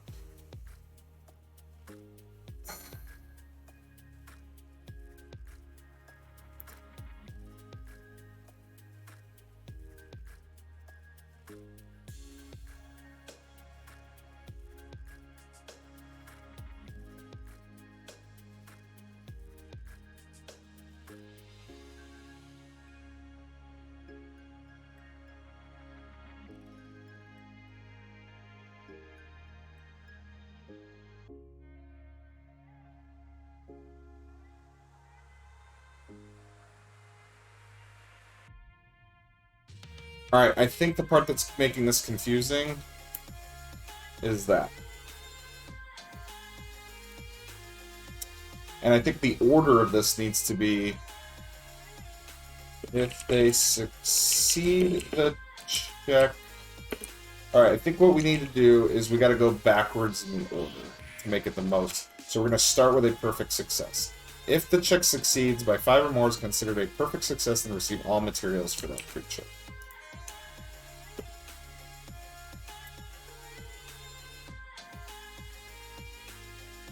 If they fail this check by 5 or less, it's considered a minor success, and they only get the minor materials from the creature. Otherwise, success is considered a major success, and they get both minor and major materials from the creature. There we go. That's actually, I think, that's perfect. So, what happens if they get really good? What happens if they get bad? And then what happens if they just meet the requirements perfectly? That's, I think, great, and we can do away with this entire table, because this table can be explained like this, and now they don't have to check a table. They just have to figure out what the DC is. Was the success 5? Was that, yeah, and then they can subtract 5. That's not hard to do. I'm hoping. I hope you can do basic arithmetic on the fly. If you can't do basic arithmetic on the fly, you probably shouldn't be a dungeon master.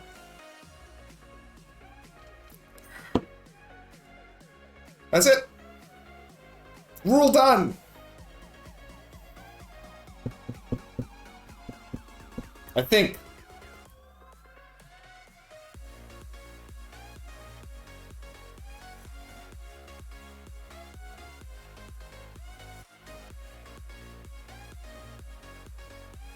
Cool.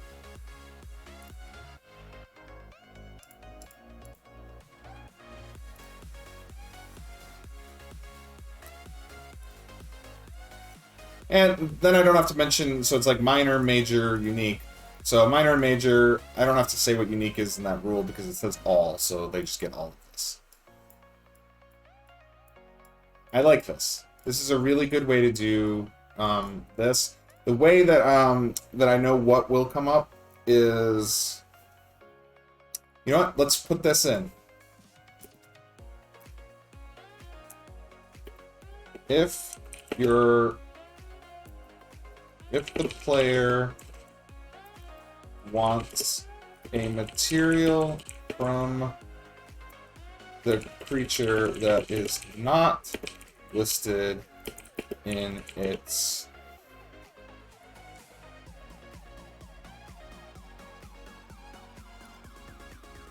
that is not listed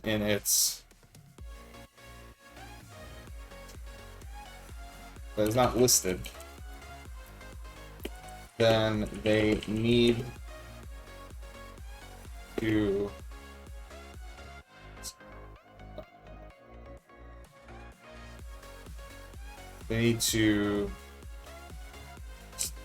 make a major success to receive that material.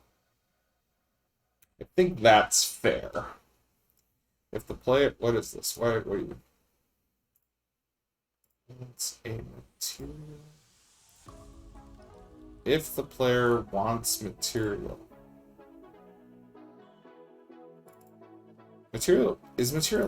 are not. Wants some material from the creature that is not listed. There we go. If some material from the creature that is not listed, yeah, they need to make a major success to receive that material.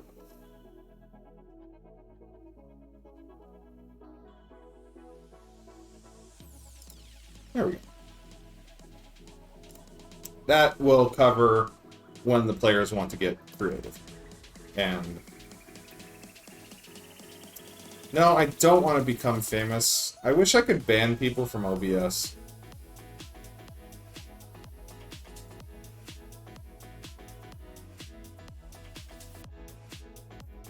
You know what? We're going to figure out how to do that right now. I'm not going to figure out how to do it from OBS, but I do want to be able to quickly... I don't have mods. But...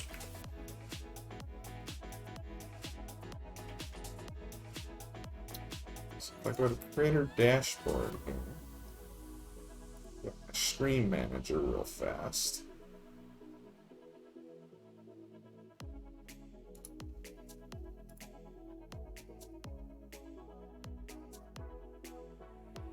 Band.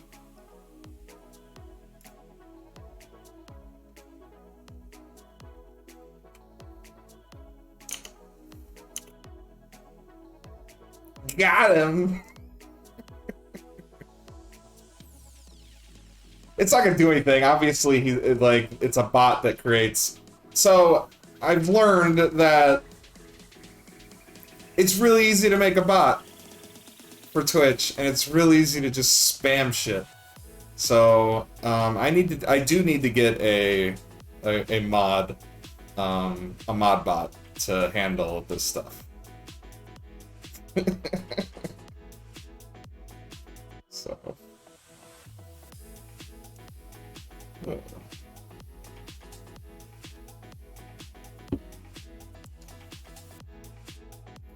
But that'll teach that bot. All right.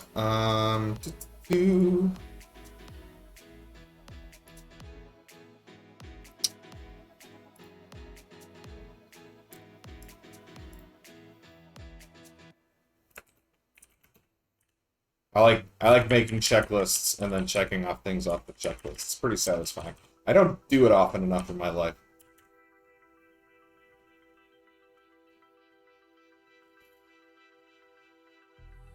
Alright, so...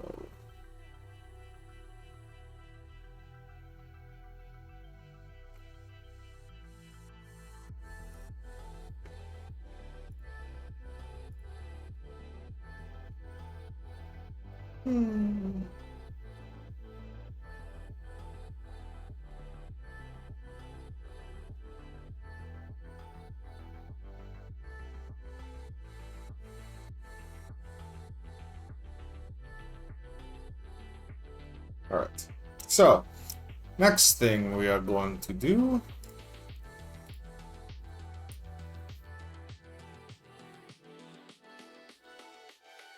Character creation is going to be a big, tough one, and I'm going to have to do a lot of reading and thinking. Equipment crafting. Go to the next new crafting system. Let's file new document.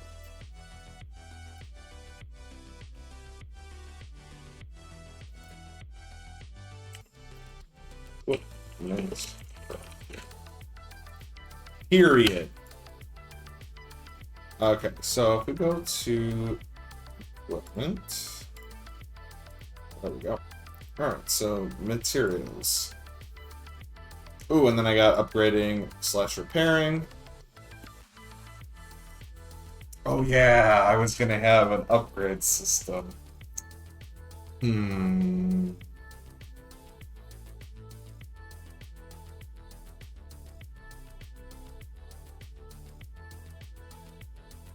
So, I don't know if I'm... So, the upgrade system, I was basically... You can make a 1-star, 2-star, 3-star version of the item. Or you can upgrade them, and they will require a certain amount of the material. So, what's here is, it's just what the material is, not how many. And how many you need will be determined by what you're doing. So, a repair will have a certain amount. I don't know if I'll just be straight up. You need 2 pieces. And the repair material is based on whether or not I'm going to have a, if things can break. Now, I don't know. And I might make that an optional rule. It'll be, hey, if you players want to track it, here are the durabilities for all these different items. If you upgrade the material, the durabilities increase by whatever. I'll figure that out based on what upgrade level. So it'll be 1, 2, or 3 levels, and then basically it'll turn them. It won't turn them into. I don't want to make. They're not magical items. I don't want you to upgrade it and it become a magical item. The only way you're going to be able to get magical items in this game is if you find them. You're not going to be able to ever craft a magical item, because D&D's crafting rules for magical items take months and years to craft magical items, so I'm not going to do that in here. But what you can do will be to upgrade them, and the way that the upgrades will work is it's just a +1 to attack damage, and +1 to damage and +1 to attack for each level that it's increased. So it could be, you can get it all the way up to a +3 club or whatever, but I am gonna make it grindy. Like, maybe it'll be to upgrade it for the... So if you want to make a club, you need 10 sticks. And maybe to upgrade that, maybe you need to find 10 of that item, and then if you want to upgrade it again, maybe it'll be just like 10, 20, 40. Just 10, double, double, double, double, double, double. And then 4, so you get 40 sticks. If you want to fully upgrade your club to be big, beefy Chad club, how much would that be? It'd be 40 plus 20 is 60 plus 10 is 70. So you need 80 of the item.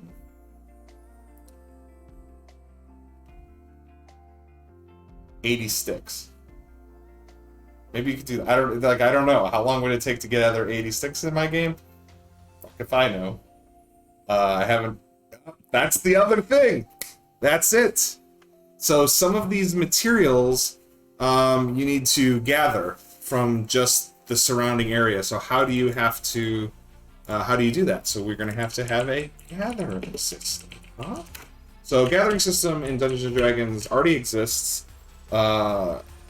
It's usually if you want to get food or water, and the way that works is you make a survival check based on the DCs based on the biome that they're in. So like forests have a different DC than grasslands, which have a different DC from jungles and all that crap. So I'm going to use the very similar system, but again, I'm going to tie everything to the tier. So grasslands is tier 1. There are the black forest or dark forest, black forest. The Black Forest is tier 2, and so on. Swamps tier 3, mountains tier 4. So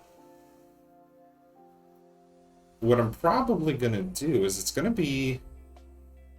Yeah, I don't want to do different levels of success for this one. I don't want to do like I have for the harvesting.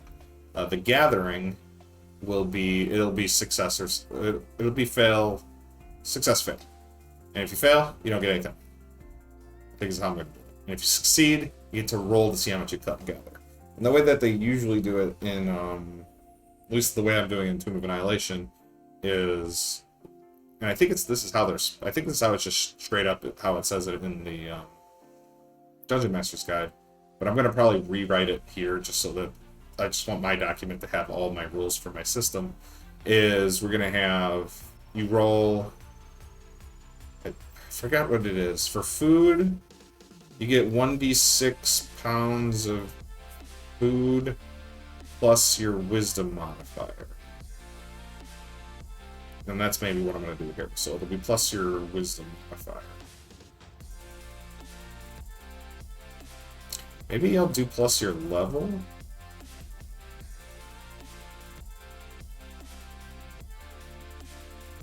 Modifier and your level?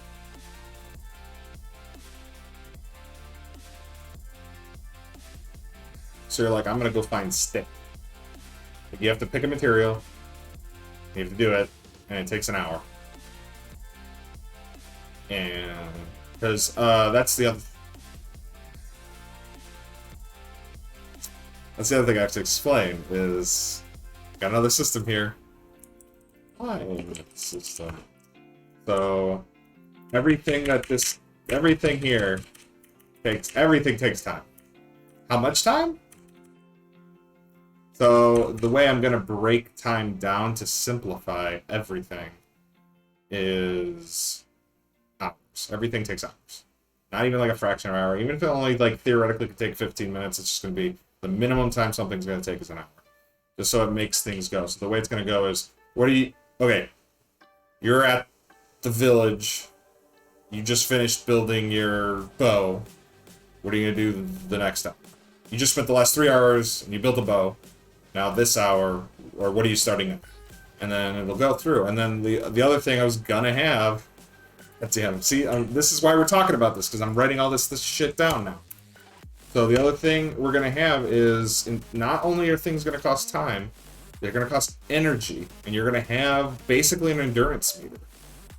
So you can and things are gonna always take endurance.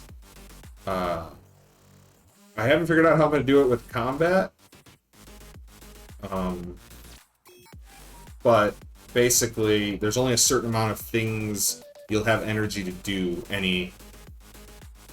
Maybe I'm gonna do this. Because the idea that somebody... I guess somebody could go out there and just chop wood for 8 hours. But that would be like 8 gathering checks.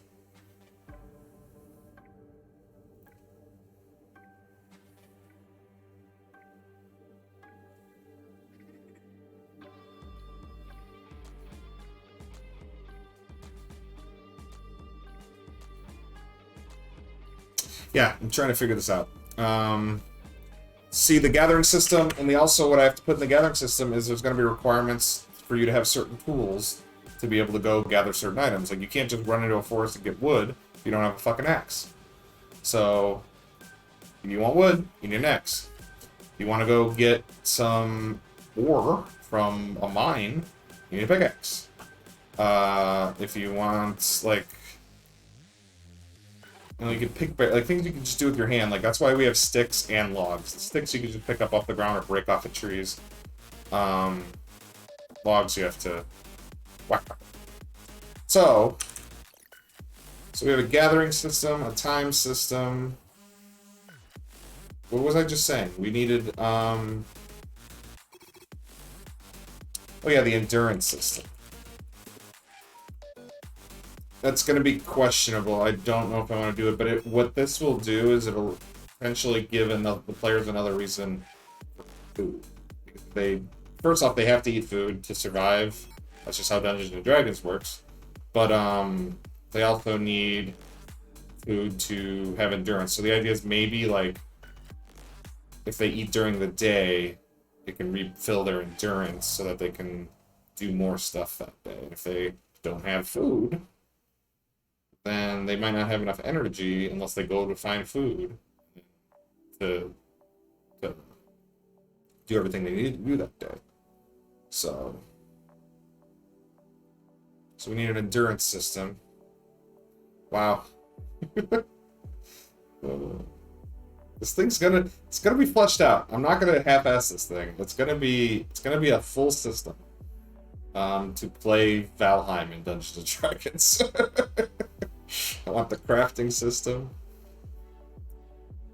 So yeah, so the way I have food working right now is the food gives temp HP buff, and the reason I do that is because I'm gonna make the combats deadly. So I want to be able to just have a system built in so everybody has a little bit of extra HP. Endurance being tied to their hit dice as a base amount, that is actually a really good idea. I gotta write a note on that. Maybe I'll have a little note column over here.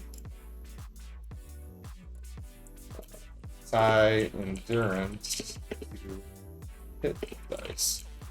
Because that is really good. Because as you level up, you get more hit dice, which will increase your endurance. And then if you have food that can regenerate your endurance. Great idea, Gondian. Thank you. So, what else do I need for this? I think that's it. So we're gonna go back to the equipment crafting. I'm gonna write some rules for this. So for the equipment crafting, the little amount of equipment I have created so far is just this tier 1 stuff.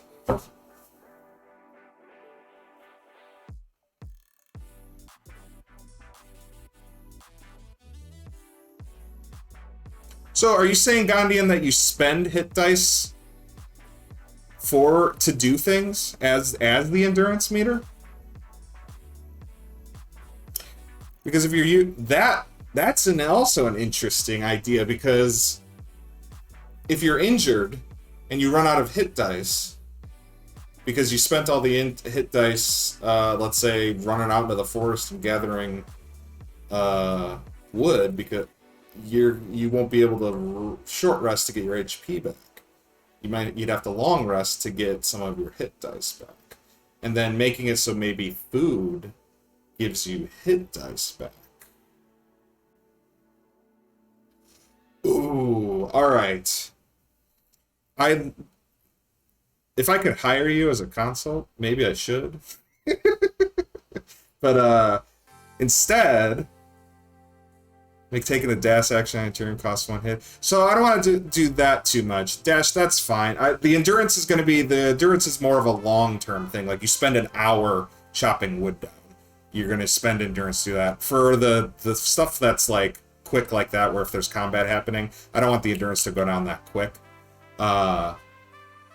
It's also the same problem with the idea of a durability for a weapon in Dungeons & Dragons.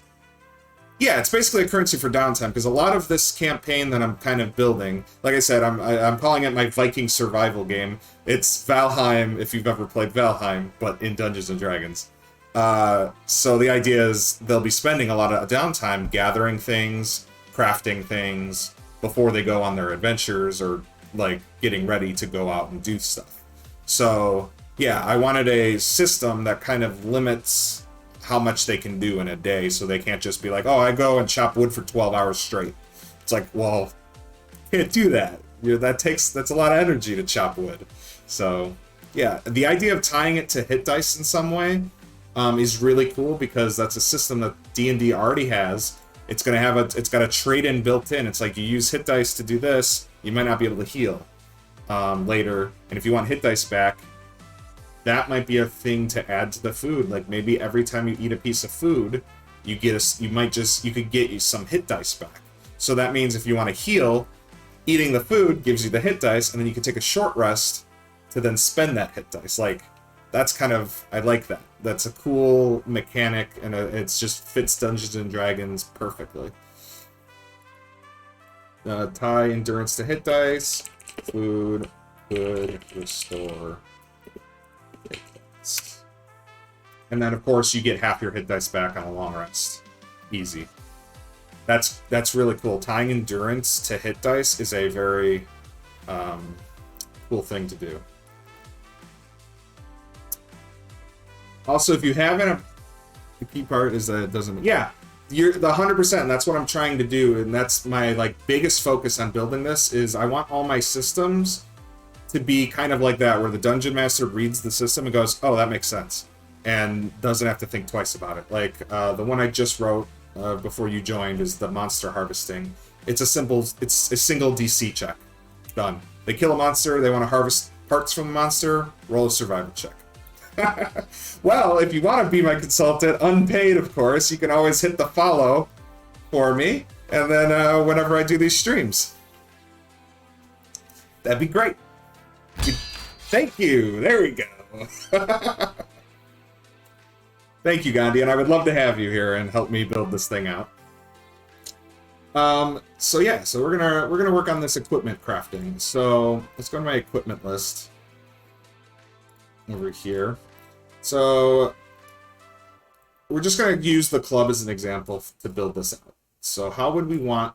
So my players, they're naked, they have nothing, they want to defend themselves, they want to build something. One of the first things they'll be able to build is just a club. So I have it listed here as 10 sticks. So we have I'll have to do the gathering for that, but maybe we should do the gathering rules first. Yeah, let's change this to the gathering system. Alright, this will tie into the endurance system, kind of, but since I haven't fleshed out the endurance system yet, we're going to just kind of write this out, and then maybe change it later when we get the endurance system. But a player may spend an hour gathering a material.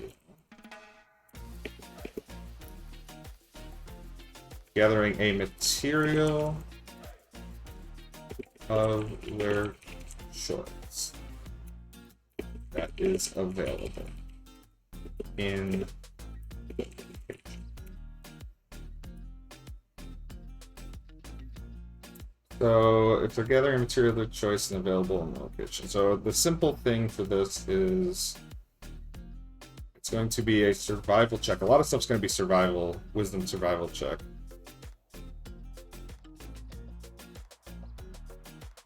Yeah, 100%. So I have different terrains and biomes already kind of uh, fleshed out. I don't want to see, so that's going to be a little bit, that's a little too complicated. I don't want the amounts to be different, but what's available in each biome, that will be different. But so like, yeah, it'll be easy. Yeah, because I don't want different DCs. I kind of want a flat DC for each biome, basically. And then the way I'm restricting certain things is going to be based on the tools they have.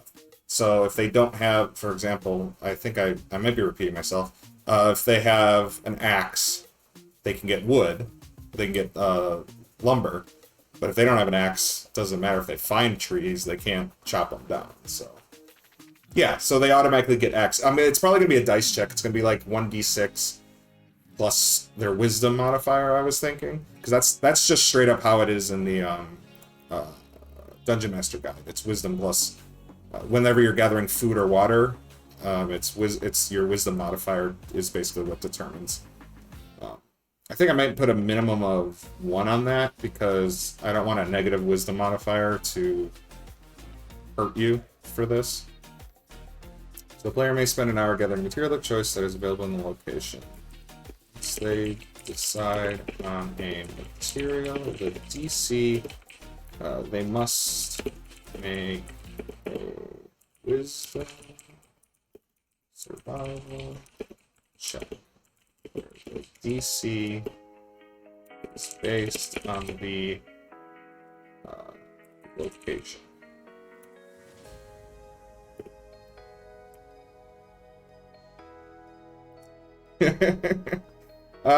Yeah, so if you wanted to run that and just be the gatherer of the party, it's like I'm going out, and that's the cool thing about this is I'm making it so when they're in their downtime, they're gonna go out into the wilderness, and I want players to go out separately. I don't want them to have to go as a group together.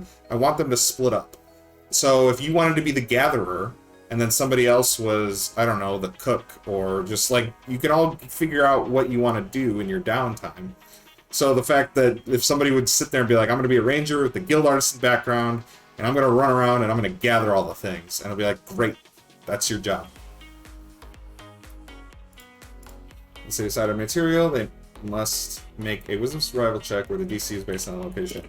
If successful, they receive 1d6 plus wisdom modifier.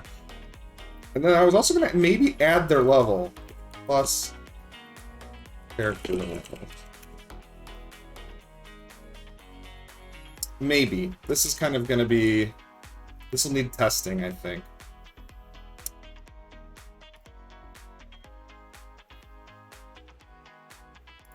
But we want to simplify it because...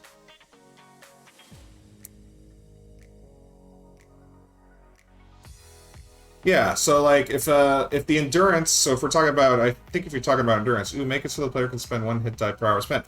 That's kind of what I was gonna do. And also I was gonna make traveling maybe take endurance, because it's gonna be on a hex-based grid, and each hex I want to be a mile, I believe, is what I was gonna do. I don't want... So, I was gonna maybe make... You have to spend 1 hit dice, and then you get, like... I don't know what would be a good amount, like maybe 6 hexes of movement that you can spend through the day. And then if you run out of movement, you have to spend more hit dice to get more movement. Well, they were calling them hit dice, but that's basically the endurance, what we're doing. So... The thing that I might have to modify that now that I think about it, because at level 1 you have 1 hit dice. So it might be something like you get endurance equal to... Oh, then that's going to be... Then that's a whole separate system, and now you're not just tracking hit dice.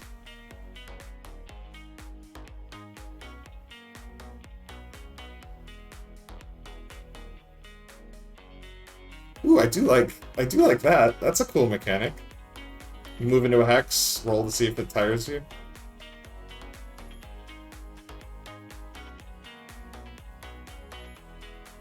Hit die minus level? What do you mean? Hit die minus level. Yeah, you know what? I think we need to figure out this endurance system, because I think everything's going to be based off the endurance system. So let's start with that. Make a new file.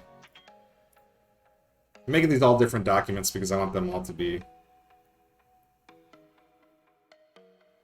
Do you mean hit dice plus level? The higher level you are, the longer your endurance lasts. So yeah, I think we're going to have to make endurance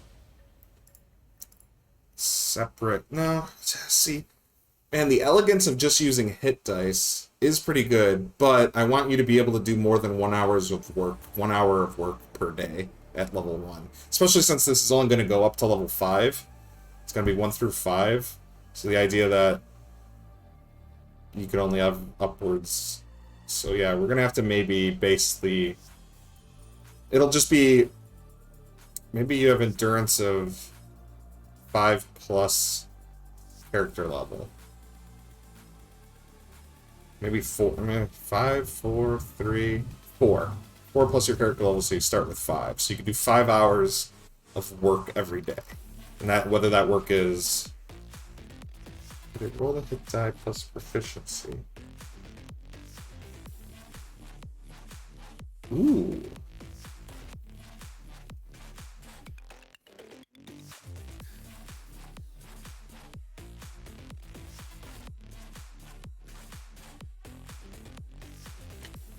And then eating can restore hit dice. Ooh, and then that makes, like, barbarians the workhorses. Like, that's a little broken. Maybe instead of plus proficiency, I would probably, if we're going to do roll the hit dice to get how many hours you can work, it would be, it would be a straight dice roll. It wouldn't be the proficiency.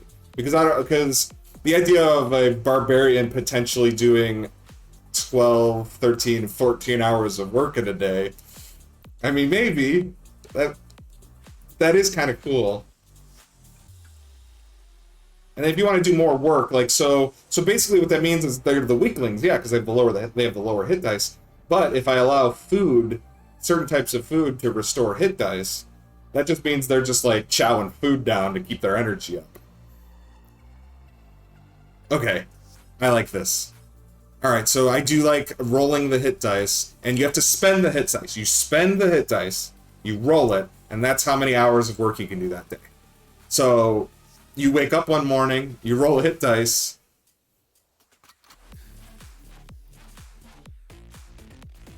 I was gonna put a cooldown on eating.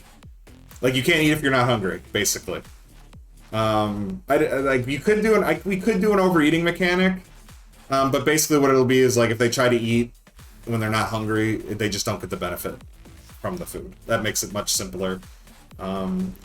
Overeating shouldn't cause exhaustion. I feel like that would be crazy. There are going to be things that do cause exhaustion. Maybe. Here you go. How about this? On top of rolling hit dice. Here we go. Ready? On top of rolling hit dice to...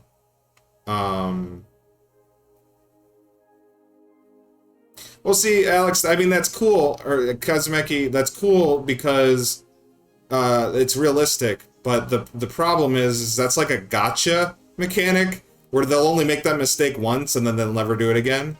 And so, like, it's not an interesting choice or trade-off to me. If there's, like, there should be a trade-off. So, this idea, but you gave me an idea where,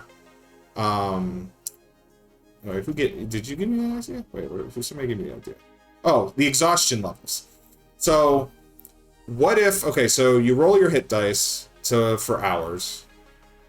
For work. So that's going to make, yeah, the more barbarians are going to be able to work longer and use less of their hit dice up to continue working, while lower hit dice people might need to roll more hit dice.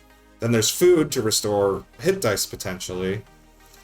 And then here's another thing, though. If you don't have food, or you don't want to eat, or maybe you can't eat, but you still need to do something, and you still want to do something, what if you just voluntarily make, like, a constitution saving throw to spend an hour overexerting yourself, and you have a chance of getting exhausted, a level of exhaustion. And every hour you work, without having any endurance left. Yeah, so you overwork yourself. So let's say there's something critical that you need to get done and you need to keep doing it. And yeah, if you fail to save, it's an exhaustion. And we'll make it a simple... it'll be a simple, probably just DC 10. So if you have a good Constitution saving throw, again, barbarians, you have a lesser chance of exhaustion. But if you made your character with a high Constitution, what classes have the Constitution saving throw proficiency? Barbarians for sure. Do fighters have it?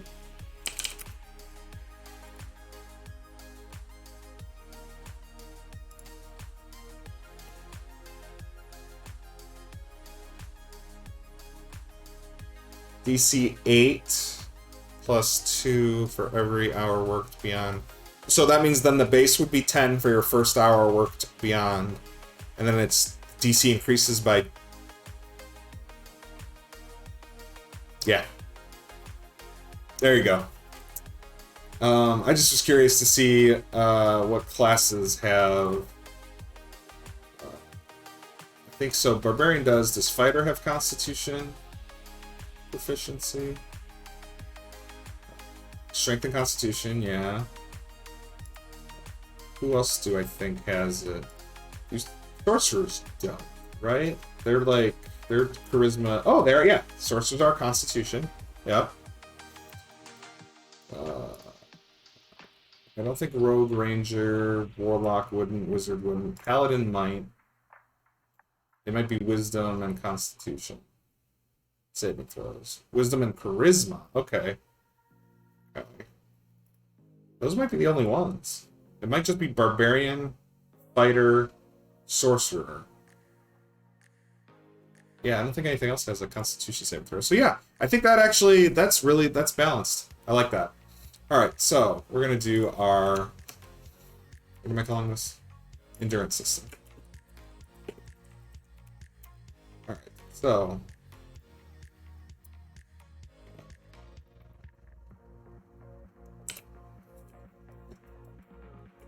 Every day, players must determine how much endurance they have to work and travel. And we're going to work on the idea that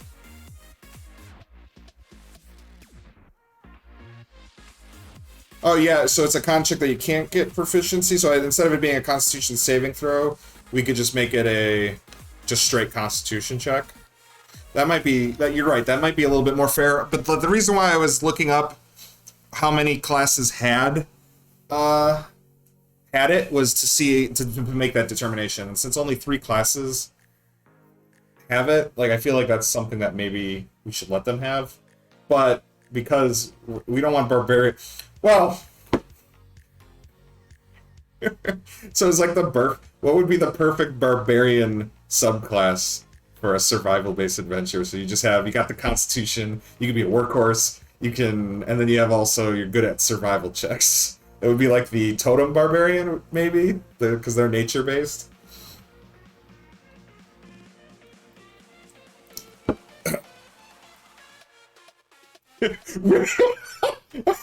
I want a rage chop.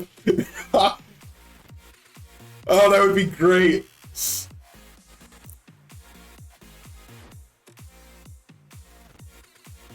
Well, so that's this is supposed to be more D&D, less Valheim. This is a Valheim-inspired Dungeons and Dragons game. So that's the whole thing. Is I'm not trying to emulate Valheim. I'm just trying to be inspired by Valheim. Because I spent 300 hours playing Valheim in the first month that thing came out, and my brain is just like, the whole time I was playing, I was like, I want to do this in D&D. This seems like it'd be cool. And there's no survival. I mean, there might be. I don't know if I haven't read any. I haven't found any like survival focused expansions for Dungeons and Dragons. At least there's no official. Well, not exactly, Kazumeki. There are mechanics that choose to do straight up just flat Constitution or flat Strength checks instead of potentially either athletics or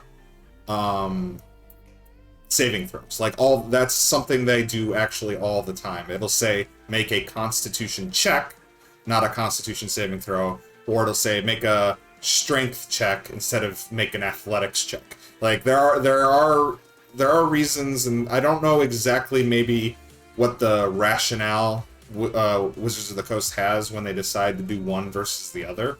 But it might have to do with something where they're keeping in mind that they wanted to keep it fair, so that it's different. Yeah, it's either context, or I also think maybe you might be right, it might be class balance decisions, where they're like, hey, we don't want barbarians to just rock this save all the time for this mechanic, so we're just going to make it a straight Constitution check instead of a Constitution saving throw. So, I think making this a check, though, versus a saving throw, I don't mind barbarians and fighters and sorcerers being better at working for some reason. I feel like that's okay. So at any time during the day, they can spend 1 hit dice to gain. Wait, they must.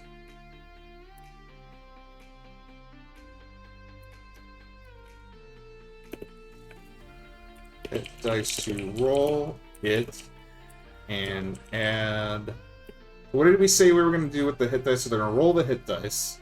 Oh, and they weren't going to add anything. To roll it to determine how many. Many points of endurance they have. Every day, players must determine how much endurance they have to work and travel. At any time during the day, they can spend a hit dice to roll it to determine how many points of endurance they have. A little worded. I think that works with the wording. I'm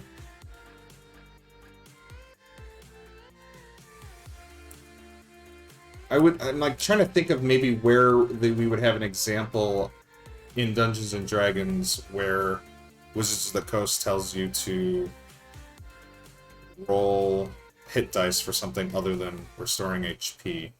I know it exists. I've seen it. I just can't remember where potentially they have that.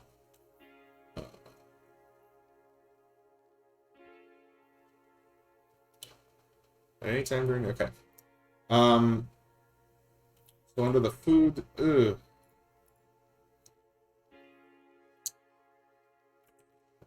To recover... Okay. If... Every day...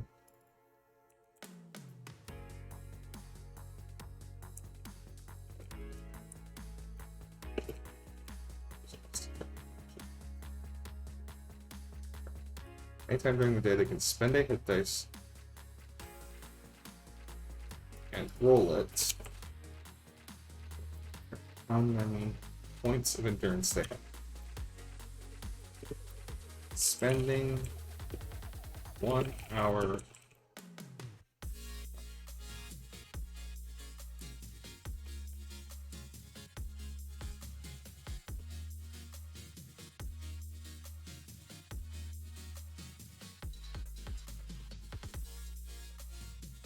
Second wind.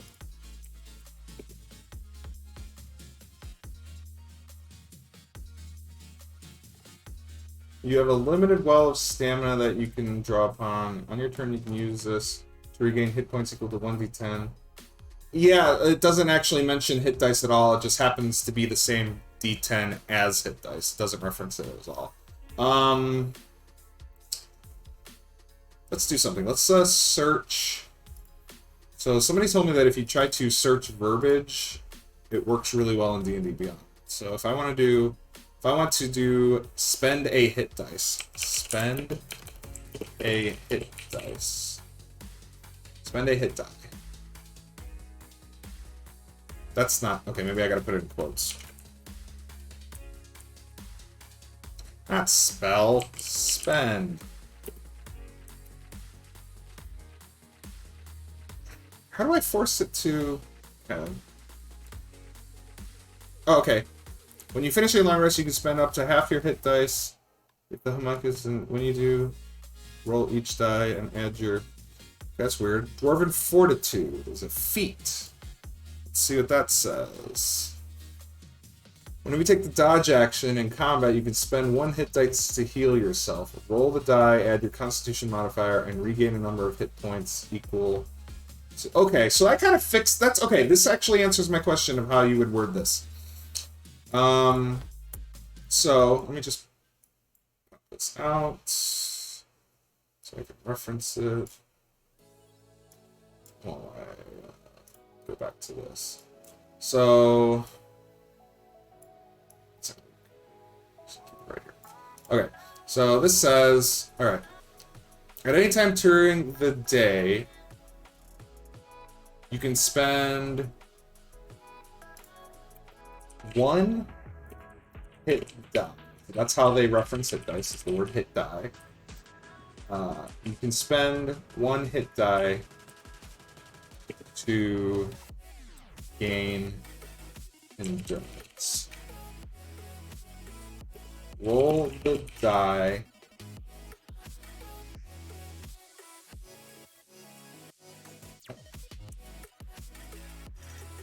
Roll the die to determine how much endurance you gain.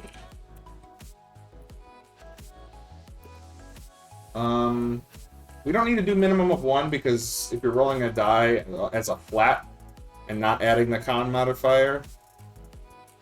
Ooh, we could do something like adding the con modifier.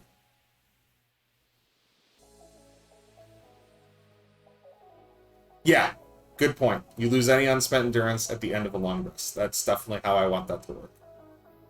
Roll a dice to learn how much endurance you gain. Should we have a max? Should we set a maximum of endurance? So, because this is setting minimum of 1, but since we're not doing any modifiers to the roll, no, we shouldn't, because it'll just be max of what you can roll on the hit dice.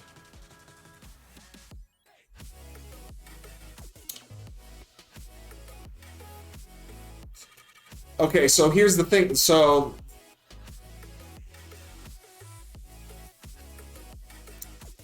the reason why I'm asking this, I like half your Constitution score. I do like that.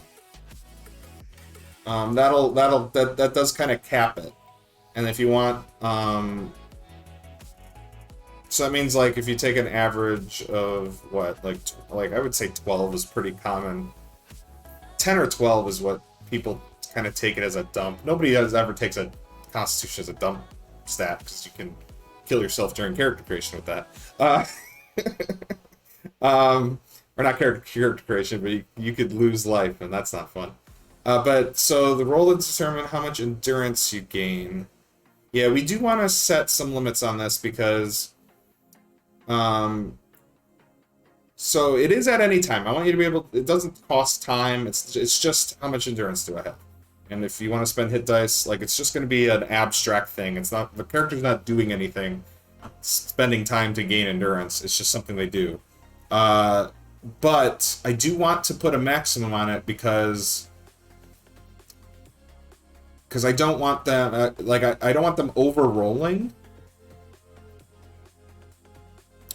So if you do half your Constitution, that would be 5 or 6. So what that does is mathematically, if your hit dice is a d6, but it's half your con modifier, and you hit. Okay, it's not half your con modifier. It'll be roll the dice to determine how much endurance you gain. Maximum gain up to a maximum of your Constitution score divided up to maximum to a to a maximum cap constitution score. Alright, so constitution is capitalized in this case. Roll die to determine how much endurance you gain up to a maximum of half your constitution score. Hunter-gatherer. Thank you, rounded down. Good one.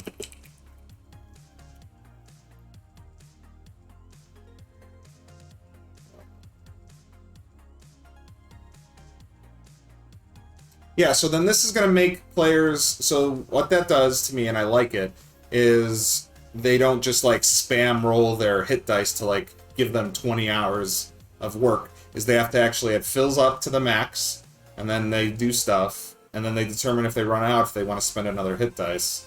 So it kind of becomes this, like, game they play of filling and closing the meter, and then, again, like we said, I'm going to probably have food and mead. Meads are going to be my potions in the game, just like they are in Valheim.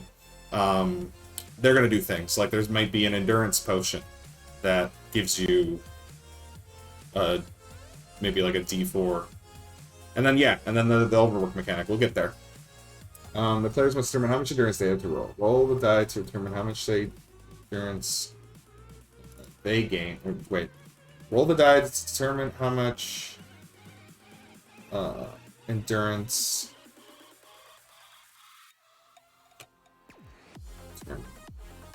to roll the die to gain. Wait, what is it? Roll the die at your and roll the die and gain endurance.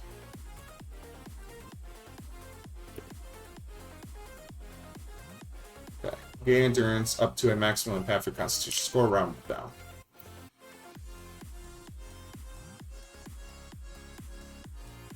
Right. Well, the idea, I don't want to ever, like, they're never going to be, like, everything's going to, they're going to make choices. Like, I don't want it ever to be, like, a gotcha. I don't like gotcha mechanics. So, and not G-O-T-C-H, not G-A-C-H-A. Because I'll put gotcha mechanics in my game. That'll be fine.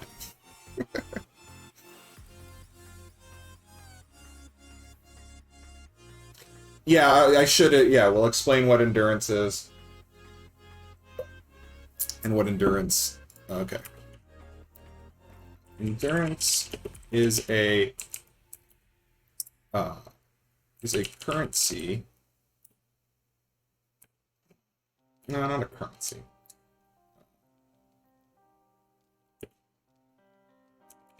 Is a, what would you call it? Should we call them endurance points? Like, is that what we should call it? And then that would kind of be like, because everybody knows what points are. They're like hit points, but they're endurance points. All right, we're gonna do that. Endurance points are what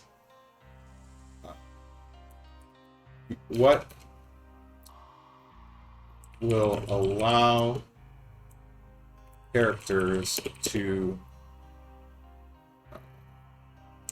perform certain strenuous activity. I don't know how to spell strenuous. Thank you. Thank you, Google. Strenuous activity throughout the day. These activities include traveling,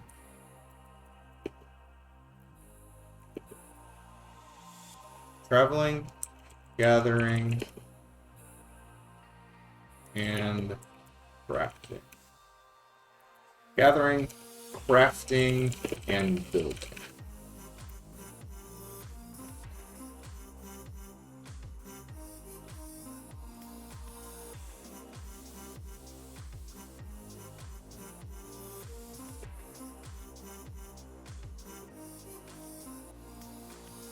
Each activity spending 1 hour doing These activities will cost 1 endurance point. Spending 1 hour doing these activities will cost 1 endurance point.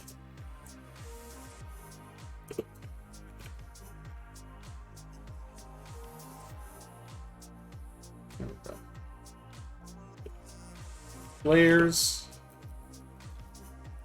Players can have endurance points up equal to, up to equal, what's the wording on this? Players can have yeah, that's kind of what it's gonna be. In certain thing, like, so I guess instead of it being endurance points, it'll be kind of like players can have endurance points up to a maximum of half their institution score rounded down. And then we will put this rule in. So at any time, player characters can roll 1 hit die to gain endurance up to their can spend, okay, they can, sorry, not roll.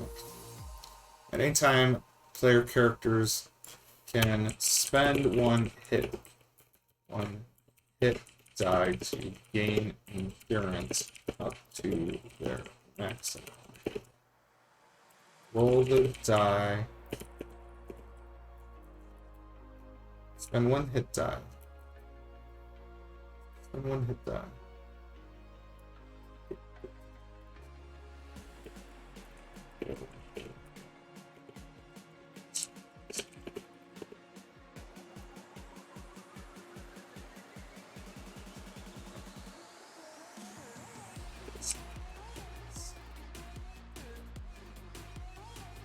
Wait, roll the die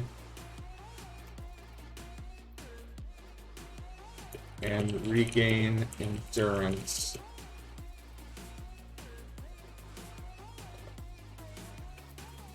Gain a number of endurance points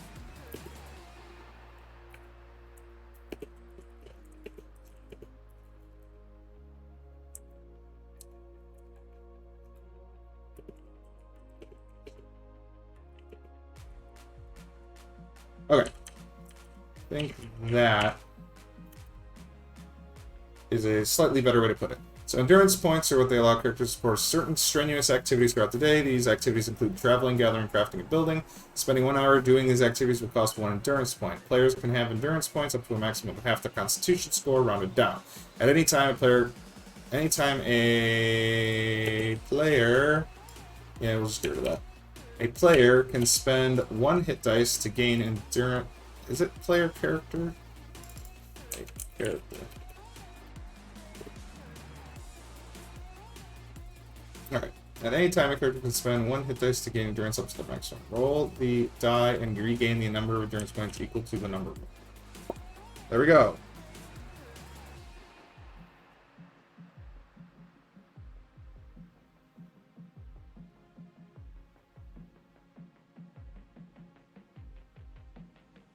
Ooh, that might be a cool the mechanic, fast work. So like you expend even more energy. That's an idea. We'll put that in. I'm just gonna put in the notes we got over here. We're gonna do fast or question mark, and that should remind me of what you said there. So at any time you can spend, okay.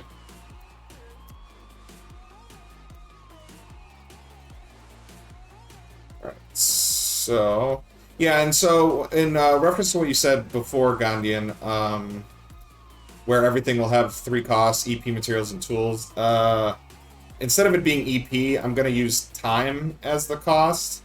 And as far as endurance goes for crafting things, I mean, I think I'm just going to keep it, yeah, let's keep it simple. Basically, 1 hour is 1 endurance point. So I guess you could think of it as spending endurance points. But I also want to keep it as far as, I kind of want everything to be time focused, because I want to think of like an hour as a round of downtime. Like, does that make sense? Everything, we're never going to go more smaller than an hour. Everything at least takes an hour, and that's just going to make things easy. So then throughout the day, they can do their stuff. The thing that's going to make, the thing I haven't really figured out too much is if like somebody goes off on their own to go chop some wood, they are going to roll random encounters as they go. Time points. We're making if we call something time points, I feel like we're working on a what's it called? Doctor Who RPG game. Which already exists. I bet there's time points in there. I haven't read it, but I bet there are.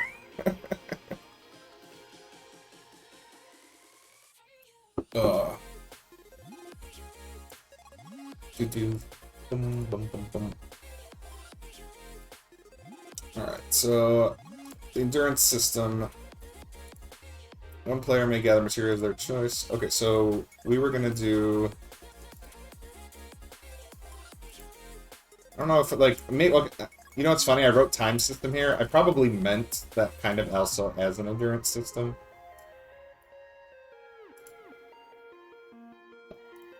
I'm gonna put a note here also. There are other ways to regain. Oh, we're gonna do the we want to do the strenuous, or going past your limit. So, okay, and also, yeah, we got to put that other sub.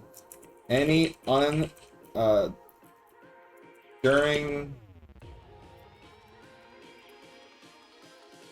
any unspent endurance points are lost after taking a long rest.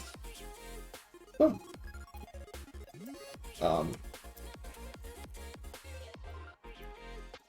If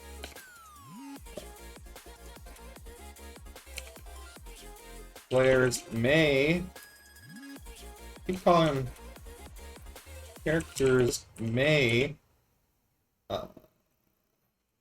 So do we want to do strenuous as a dice check? I think we do. We want to do character. Yeah, I think we do. I don't think that's going to be too strenuous, no. I'm also just, I think I'm going to, even though combat tends to be strenuous, since it's going to be a random encounter, I don't know if I want to punish them by having to spend an endurance point on combat. So I think things like keeping watch is pretty much not strenuous. I think things like combat, even though combat is considered strenuous, it's such a short amount of time usually. Like, most combats don't last longer than 5 rounds, so the amount of time. I will, though, I think maybe things like, we could put something like, what if crits take endurance points, or do endurance damage? Maybe there's something that can damage your endurance. Maybe I have to build that into the creatures. That could be kind of cool. Yeah.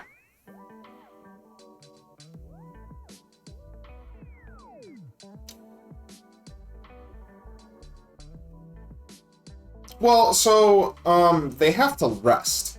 Like, so, keeping watch doesn't mean they can't rest. Or they don't get to rest. So, like, I know, like, sometimes people like to say elves...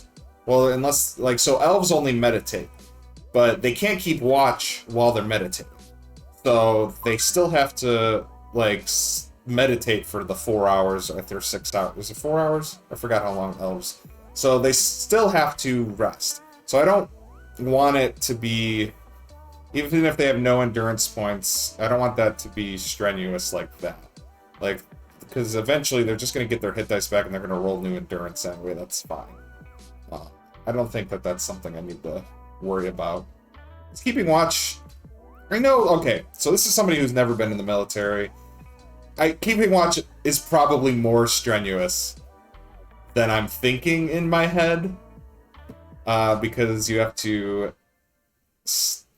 Okay, so they work all day, they waste all endurance. Yes, I know where you're at. And someone has to keep watch. Right. But they only have to do like a two or three, maybe 4-hour shift. If they're an elf, they can pull a 4-hour shift off. No, no, no. I want to punish them in other ways. I want them to use all their endurance points, and I want them to do stuff every day. I don't want this to be a... I don't want it, yeah.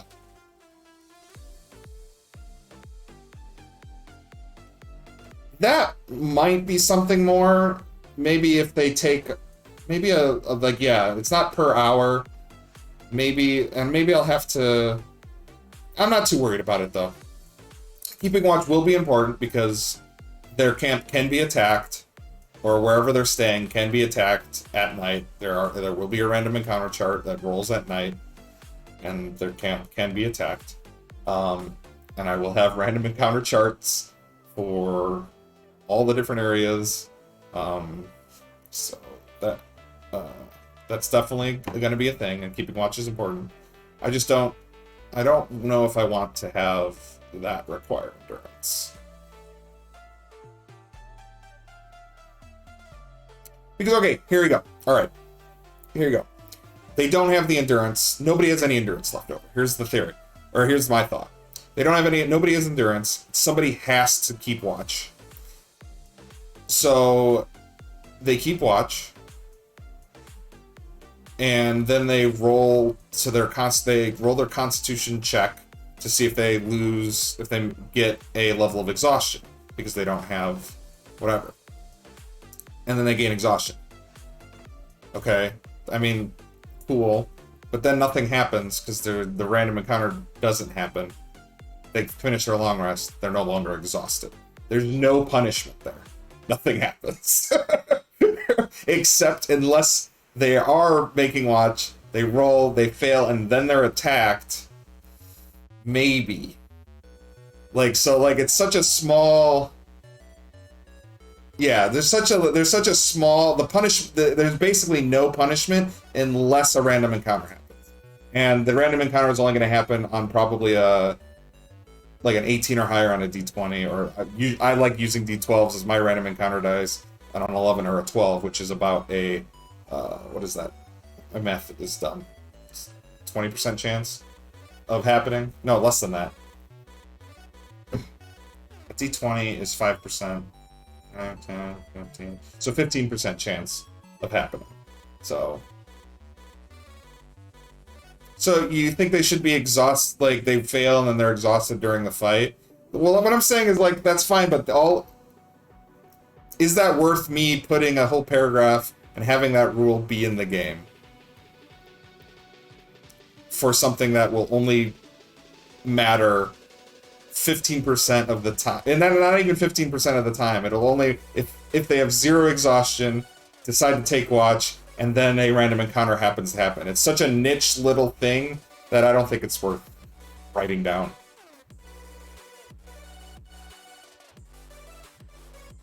Well, no, but that breaks the exhaustion rules in Dungeons and Dragons.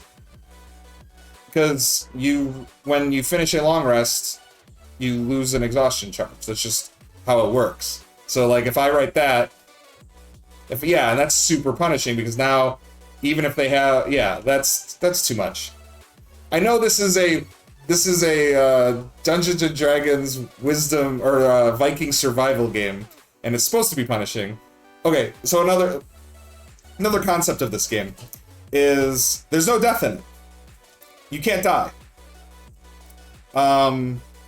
If you go down to 0 HP, your character, you die, like you fall down unconscious, like you normally do. There's no death saving throws. You're dead when you go down to 0. But you respawn the next morning, and then I was probably going to put an exhaustion mechanic when they have a certain level of exhaustion when they wake up. So that there's a punishment for dying. And the other thing is you start back at like the starting area, and then maybe I might make an item that you can craft to be like a new spawn point for like you can set for when you die, maybe, but.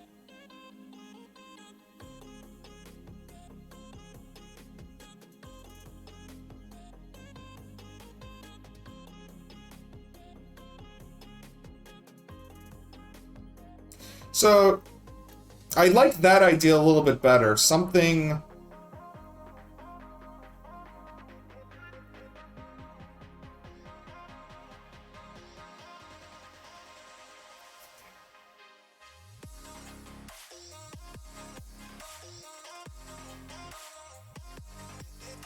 At some point, though, they won't have to keep watch because... And, well, I mean, I guess they still maybe want to keep watch because... walls can be attacked and walls can be knocked down. Especially if it's a troll attacking. Wow. But... I don't know, guys. I'm not too... I think... keeping watch and resting is, like, something that's never felt... It's something that's never felt good in Dungeons & Dragons as a whole.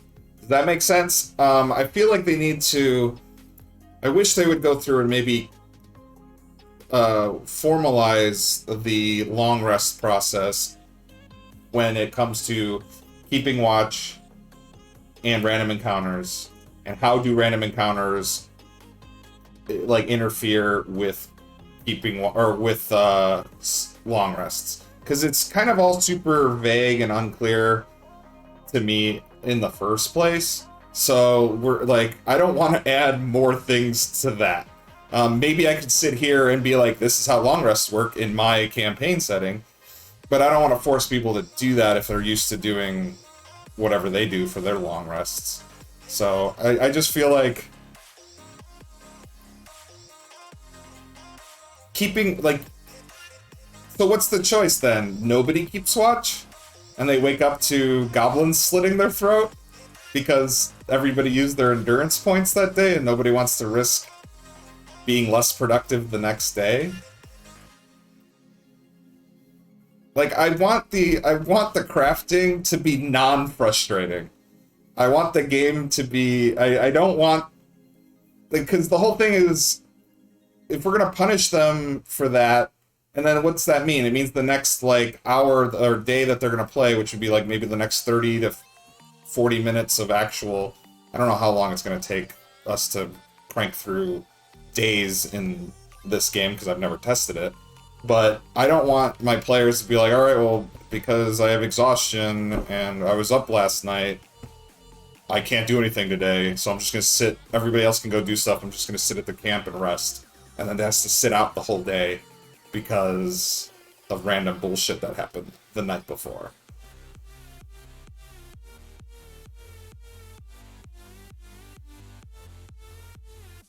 Yeah, we could just throw out keeping watch altogether, but I also don't like that much, because that makes sense in Stardew, because things can't attack you at night. You're going to be in a very hostile, or not very hostile, but you're going to be in a hostile environment where things are going to want to kill you if they find you.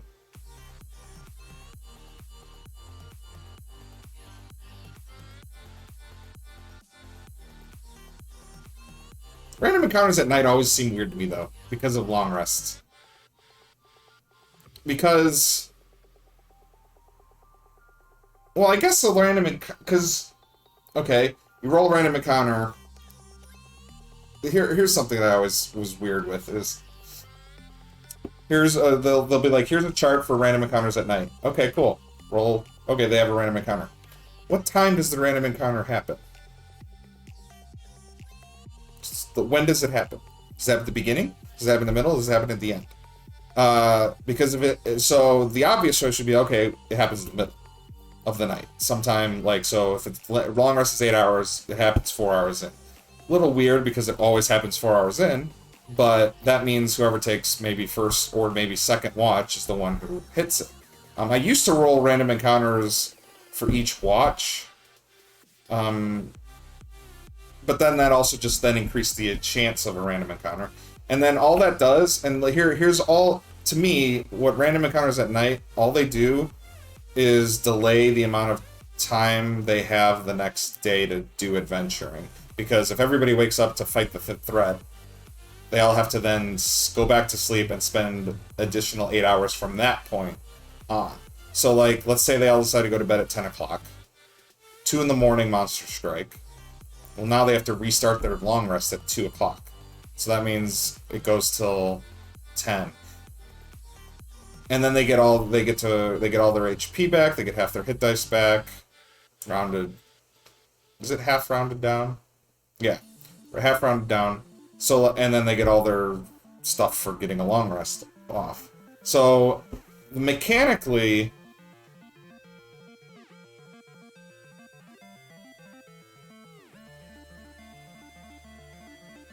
and then less time to spend to adventure one day will likely result in the same situation as before, with not enough endurance to keep watch that night as well. Yeah. So, the whole thing is what I'm getting at, is I don't want endurance to be punished because they didn't spend it all, because the thing is I want them spending all their endurance on things that are productive during the day. If they run out of it, it's zero endurance doesn't mean they have zero energy. It's just zero endurance means they can't do anything strenuous, any more strenuous shopping, hunting, gathering activity. That's all it means. So, and that's all I want it to mean. Keeping watch, while I think everybody who's been in the military will probably tell me keeping watch is not an easy thing to do. It's very active and very engaging and very boring, I'd imagine, and requires a level of endurance. But for Dungeons and Dragons, for this system, making a watch cost endurance and then punish them if they don't have enough endurance doesn't add anything except frustration to the players. There's no, at the cost of to make it more realistic. There's no, what I'm saying is, there's no upside to doing it. And when I say there's no upside, I mean there's nothing, it doesn't add to the fun of playing. And this is what we're at. We play Dungeons and Dragons for fun, not realism, for fun. Now, I'm making this a hardcore Viking MMO thing where there's lots of intricate mechanics that are all supposed to come together, but the idea is it's supposed to be fun at the end of the day. Sums it up. Thank you. Stop bringing your realism to my Viking fantasy tabletop role-playing game. God! No, I mean, I want it to be kind of, well, alright, so, and that's the other thing is, realistic, I'm not going for realism in this, and there's a reason for it, and it's my secret story, reason for all this, that I don't know if I'll ever reveal on stream, because I want it to be something that, when you read the adventure when I'm done, you go, oh, that's what he was talking about. Yeah. Well, yeah, so the difference between realistic and gritty, I even think the gritty rules for Dungeons & Dragons are a little bit,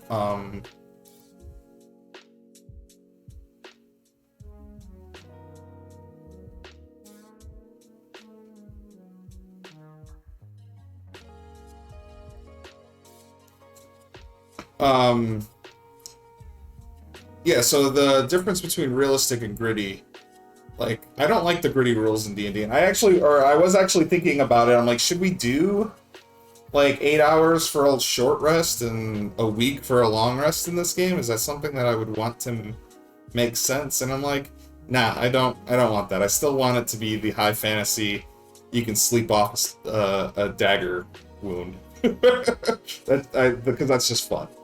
And I want it to be gritty and difficult in other ways, in fun ways. So, like the combat, I'm going to tell you guys right now, this is your first time here, Gandhi, and I've been building monsters for a while.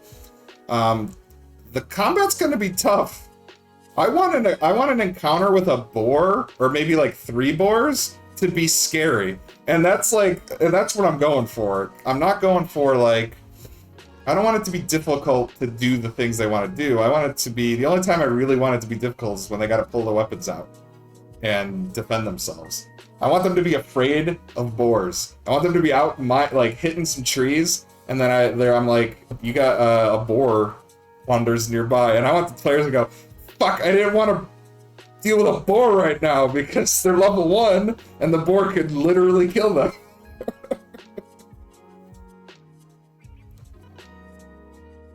Yeah, something as simple as an angry chicken would. Ooh, you know what? I've always wanted Valheim to add chickens to the game because chickens are just like in every survival game, and I was like, I should put chickens in my game, so I'm putting chickens in my game for sure. And it's gonna be, oh god, I just ready for the next system? Animal breeding.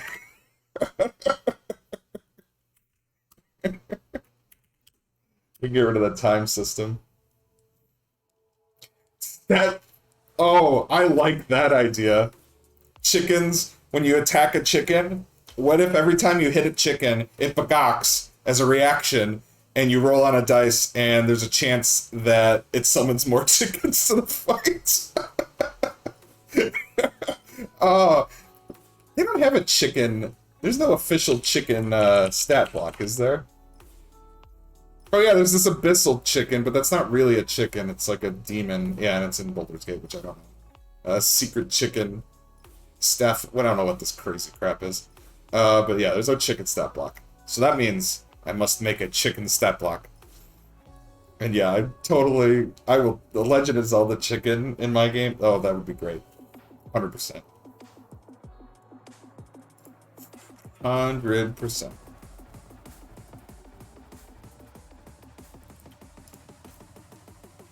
Alright, so let's go back to this. Characters may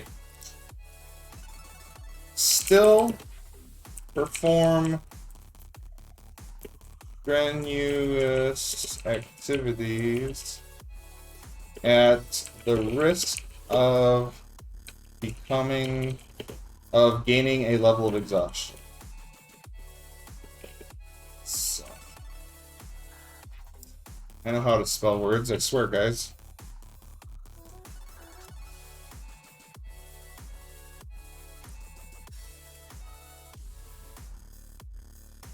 They must roll a Constitution check. Hey, okay, we gotta put the DC. A DC. I liked your 8. Plus. Use. So.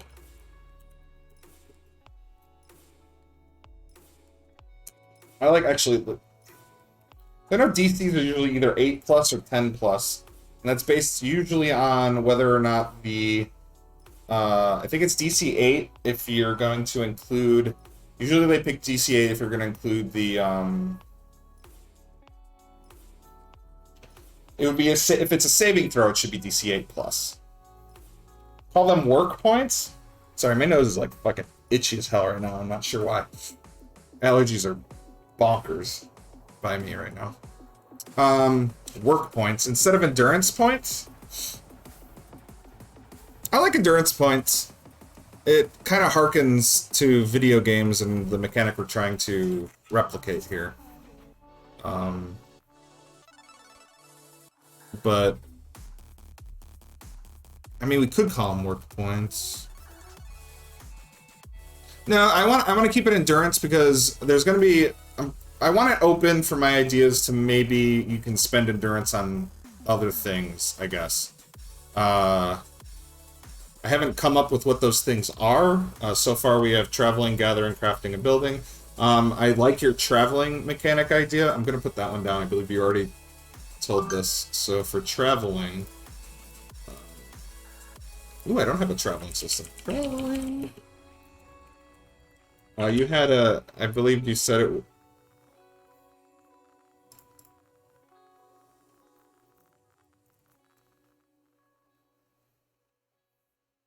Yeah, so to explain what, so That's what I was getting at. So DC equals 8 plus. So in Dungeons and Dragons, whenever you start the hit dice or a DC for a check at 8 and adding stuff, it's whether or not you add the proficiency bonus to the check or not.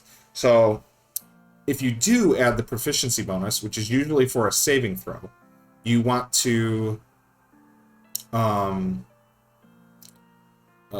certain activities at work at the risk of gaining a little exhaustion and roll a DC. Yeah. For an 8 plus, it's usually for if you're going to add a proficiency bonus to it for a saving throw. Otherwise, usually in Dungeons and Dragons, the start for a DC is 10. So if we're going to do 8, we would want to make it a Constitution saving, is what I'm trying to say here. That's just how D&D's math is worked out. If we want to do just a Constitution check, you don't include the saving. I believe is how that works. That's why spell saves DCs are 8 plus things. Oh, okay, I got that wrong. It has nothing to do with whether it's a saving throw or a check or not. It has everything to do with if you add proficiency to the DC or not. That's what it is. So 8 would be if you do add the proficiency to the DC, which we're not doing. So we should actually start it at 10. Because it'll be, and then all I want to do is, I think it'll be a DC 10 plus amount of hours worked without endurance. Characters perform certain at the risk of giving. I gotta rewrite this. For every hour worked without endurance, they must make a DC 10 plus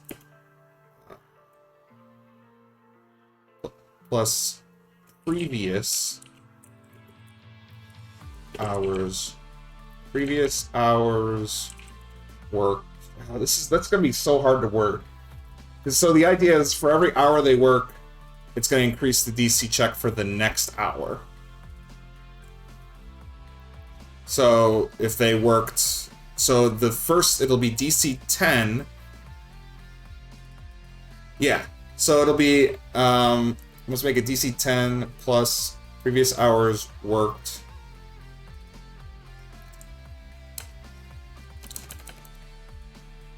Okay, we're gonna do this. For every hour worked without endurance, they must make a DC 10 Constitution saving throw.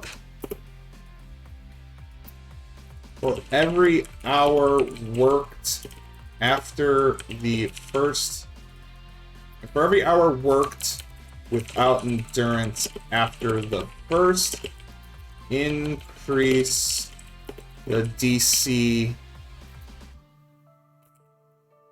for the Constitution saving throw by 1. Perfect. That should. Okay, like we're repeating ourselves here, but okay. Characters can still perform strenuous activities. You think it'd be increased by 2?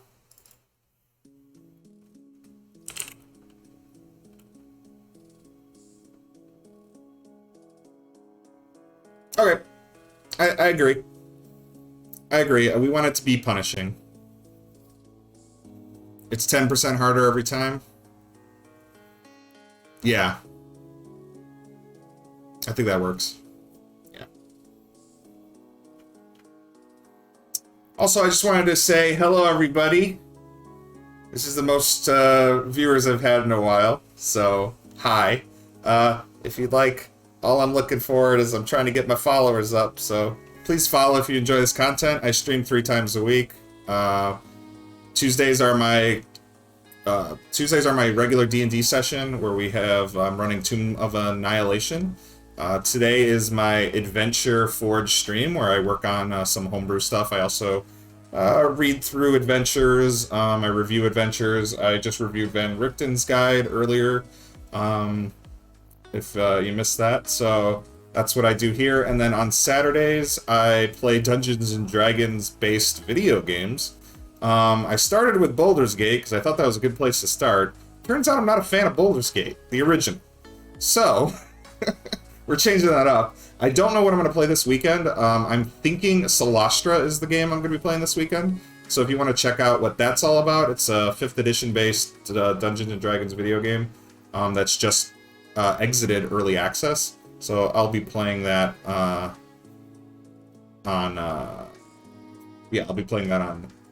Saturday. So it's my channel. Welcome.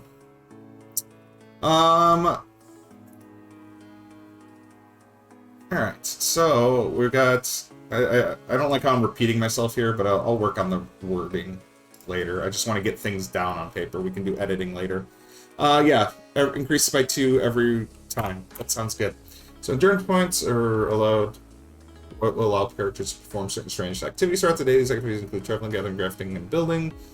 Spending 1 hour doing these activities will cost 1 endurance point. Players can have endurance points up to a maximum of half the constitution score, rounded down. At any time, a character can spend 1 hit die to gain endurance up to the maximum. Roll a die and regain a number of endurance points equal to the number rolled. Any unspent endurance points are lost after taking a long rest. Characters may still perform strenuous activities at the risk of gaining a level of exhaustion. For every hour worked without endurance, they must make a DC 10 Constitution saving throw. For every hour worked without...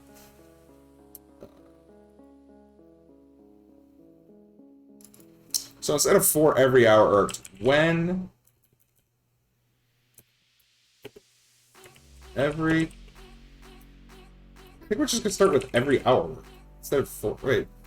Characters may perform strenuous activities at the risk... if they have... if... character... has no endurance... they must make a DC 10 Constitution saving throw to work for an additional... okay, I don't want work. To...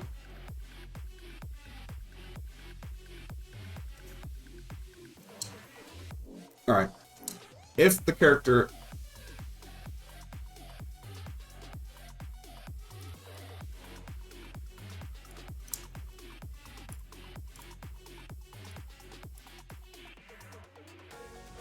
if the character has no endurance points,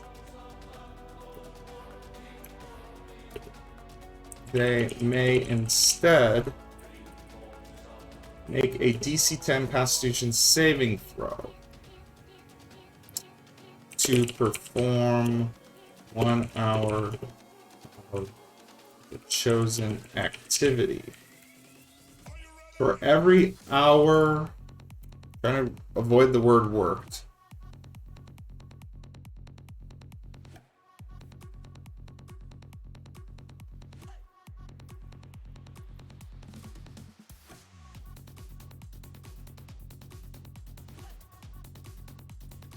So that wording's pretty good. One thing I've been I said earlier I'm not a writer, but I'm trying to become one. But I'm also trying to follow Wizards of the Coast's guidelines for writing. That's great, except that's not how Wizards of the Coast would write it. So that's why I'm struggling with this, because I'm trying to think like they do and how they would write it. And they would break up. I've heard I have to find it again. That's why I want to look it up. But whenever there's a thing that increases like that, they always write the DC first, and then they write a sentence that describes how the DC increases after. So that's why I chose to do it in 2 sentences instead of combining them like that. What I'm doing now is I'm trying to make my new words that Wizards of the Coast doesn't use, like endurance points. And I'm trying to fit that and cram that into what they're doing. So that's where I'm doing it. So because yeah, there's a form to the language that people always have. And yeah, thank you for getting my attention there. I didn't read that. I was too focused on my thing, but yeah, thanks. If the character has no endurance points, they may instead make a DC 10 Constitution saving throw to perform 1 hour of the chosen activity. For every hour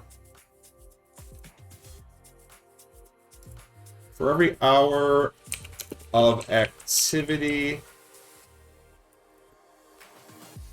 they have performed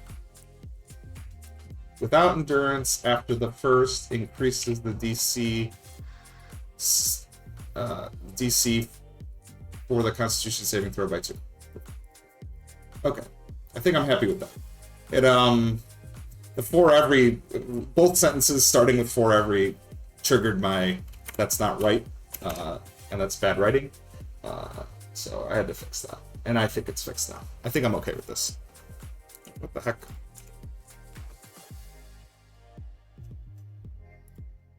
Okay. All right. I think it's 10 o'clock now for me. I think I'm going to call it for today. We made some progress. I got a gathering system rules, harvesting monsters rules kind of down, and we got a good endurance system started. Didn't create any monsters today, but like I said, I don't think I'm going to be creating monsters for a while until I get... I don't think I want to create any more monsters till I get kind of more of the nitty-gritty rules figured out. I'm probably going to continue this. Oh, what was your idea for the monster hunting? I'll hear that before I get off. I'll steal your ideas more.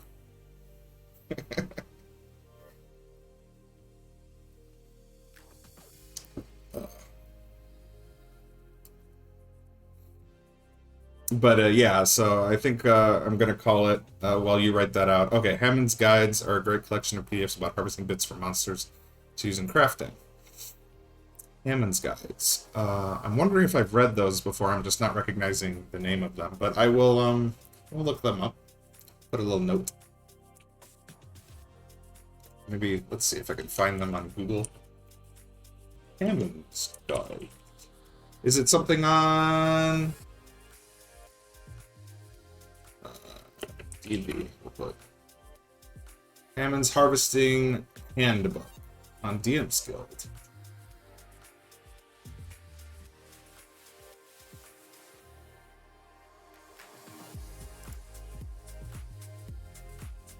Volume 2 and Volume 3. Alright, I will, so my guess is he's putting a lot of, what's it called? Loot tables for lots of monsters. Is that why there's so many volumes? I would imagine that's what he's doing. So, $10. Yeah, I'll check it out. And see how he does some things and maybe get some inspiration from there. I definitely don't want to copy what he's doing, because I wouldn't want to do that to this writer. He's writing his own things. But if there's some stuff I can... Bare bones could be used with custom monsters easily enough. Cool. I'm using like a mix of custom and existing monsters. If the monster stat block, there's a monster stat block that just works. I just use that and reskin it.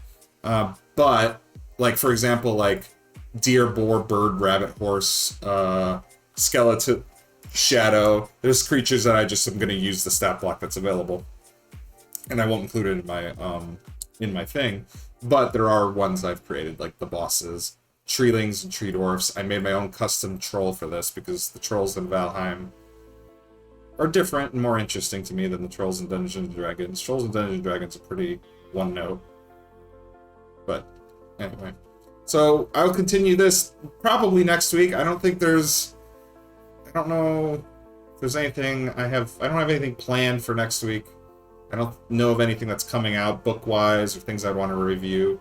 So we'll probably just continue either Viking survival stuff. We can make monsters, we can continue writing rules, or maybe, I don't know what we could do. We can do any of those things. But what I do know is Saturday, I think I've decided I'm definitely probably going to play Solastra on Saturday. So if that's something you'd be interested in, come hang out with me Saturday. Otherwise, thank you for coming by, and I have to fix my thank you for watching screen, because apparently it's tied to my other screen, and I don't know how to untie them.